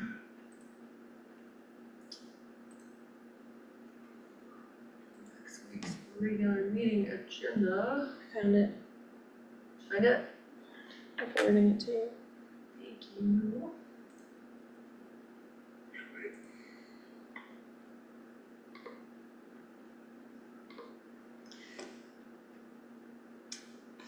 Okay.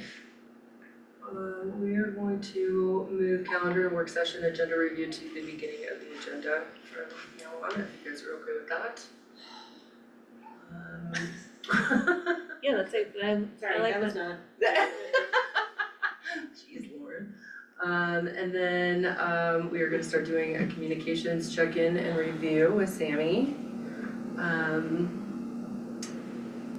So your first actual decision item will be discussion and consideration of the PSA with Childress Communications for the Opera House Open Circuit with Ted Department. I believe Adam's gonna lead all three of these. I'm sorry, didn't we just have the conversation about moving these kinds of things to the consent agenda? Where did we not?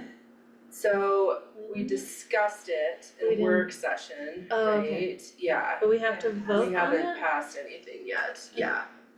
So, Is that the kind of thing that that could be our first thing? And then these things could get moved to our Yeah, I'm not consent sure agenda? how much is, do you know the limit? I haven't looked at these PSAs yet. I don't off the top of my head. Childress, well, I don't remember either. I feel like it was 10,000. Yeah, I don't remember off the top of my head. I don't wanna tell you anything Yeah. weird, cause there's 3 different ones, so I don't wanna get them mixed up, but Mission to Market's bigger. yeah, so a PSA with Mission to Market also for the open Opera Open House Circuit. And then a separate one with Mission to Market for tourism. I believe these are all 3 somewhat of renewals. Yep. They're all renewals.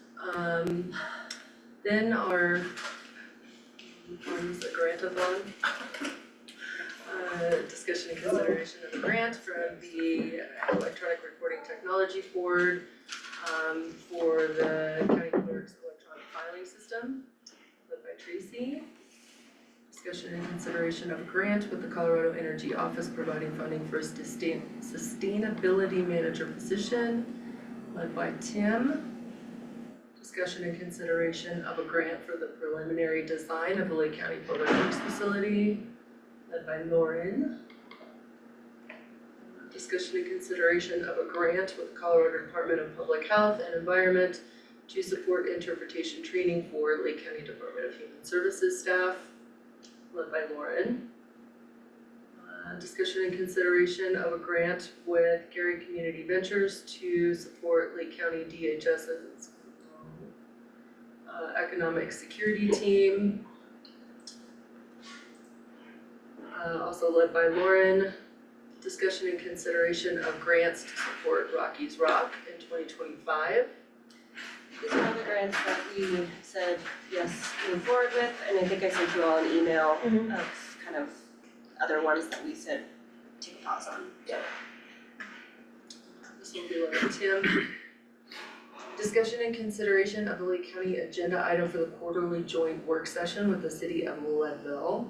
Do we still need that since we kind of talked about it already? I don't know, I didn't put this on here originally, so do we can just consider that. Do you wanna keep that on there to talk about future work sessions? Or since we kind of already decided it might be about race series, just take that off? Maybe we'll just take it off. Can't we just have a work, can't we just like decide in a work session what we're gonna be, topics we wanna I cover? think so, yeah. What number is that, 12?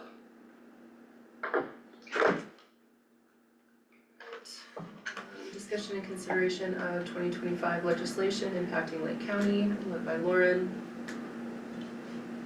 And discussion regarding the communications plan for a pause on the housing town hall. We'll We can just take words- that off, can't We'll we? wordsmith this a little bit better, but No, that's how we're gonna this is tell the, how you're gonna tell the people we're communicate. not gonna Oh, do it. regarding communications, Yeah. got it, yeah. okay.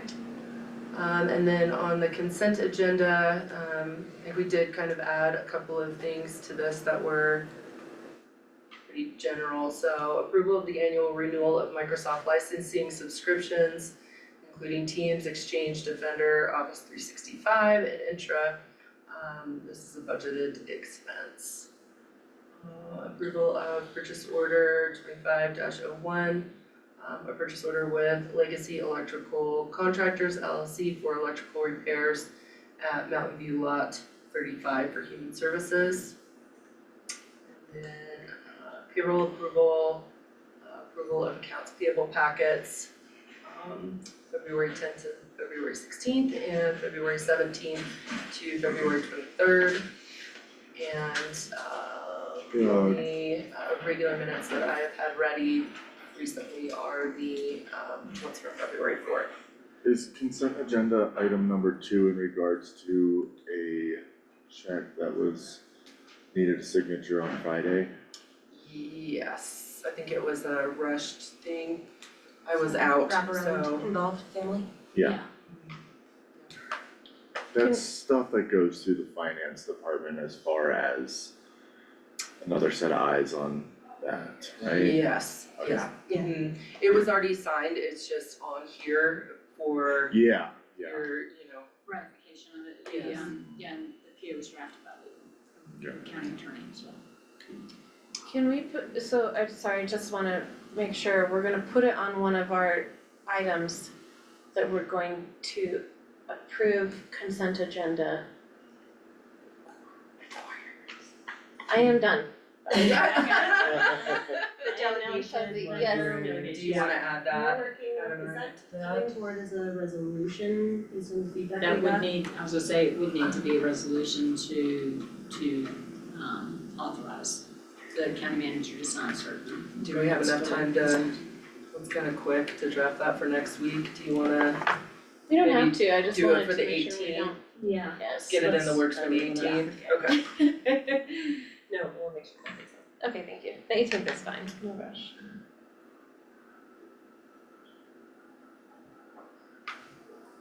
Anything else? If you want to take a quick look at the Yeah. work session agendas, there.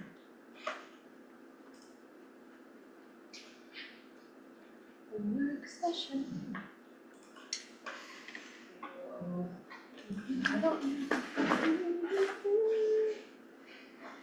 We haven't created the grooming one yet.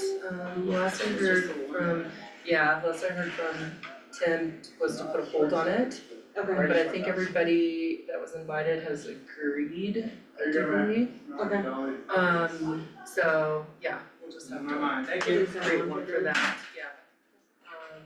But yeah, the 11:30, discussion with the Lake County Coroner on Lake County financial policies and staff engagement.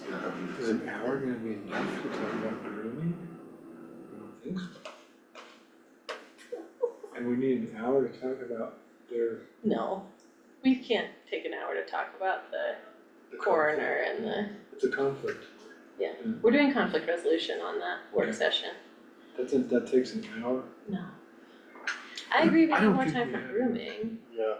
Time for grooming, because there's gonna be quite a few people here, a lot of people.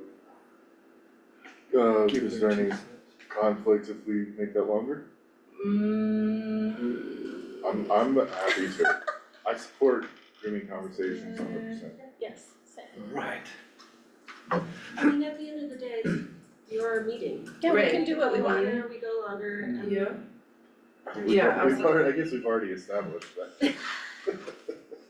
You can- And we can certainly schedule for an hour and a half and push the corner back to just be half an hour at, well, Well, let's do that. Okay. And then they can sit through our grooming I meeting. think, I think it's fair if we gauge it accurately. Yeah. For staff. Yeah. Optimus Did you chair hear that? keeps trains I rolling. did not. so the grooming, we're gonna do 10:30 to 12. And then just have the coroner start at 12 to 12:30.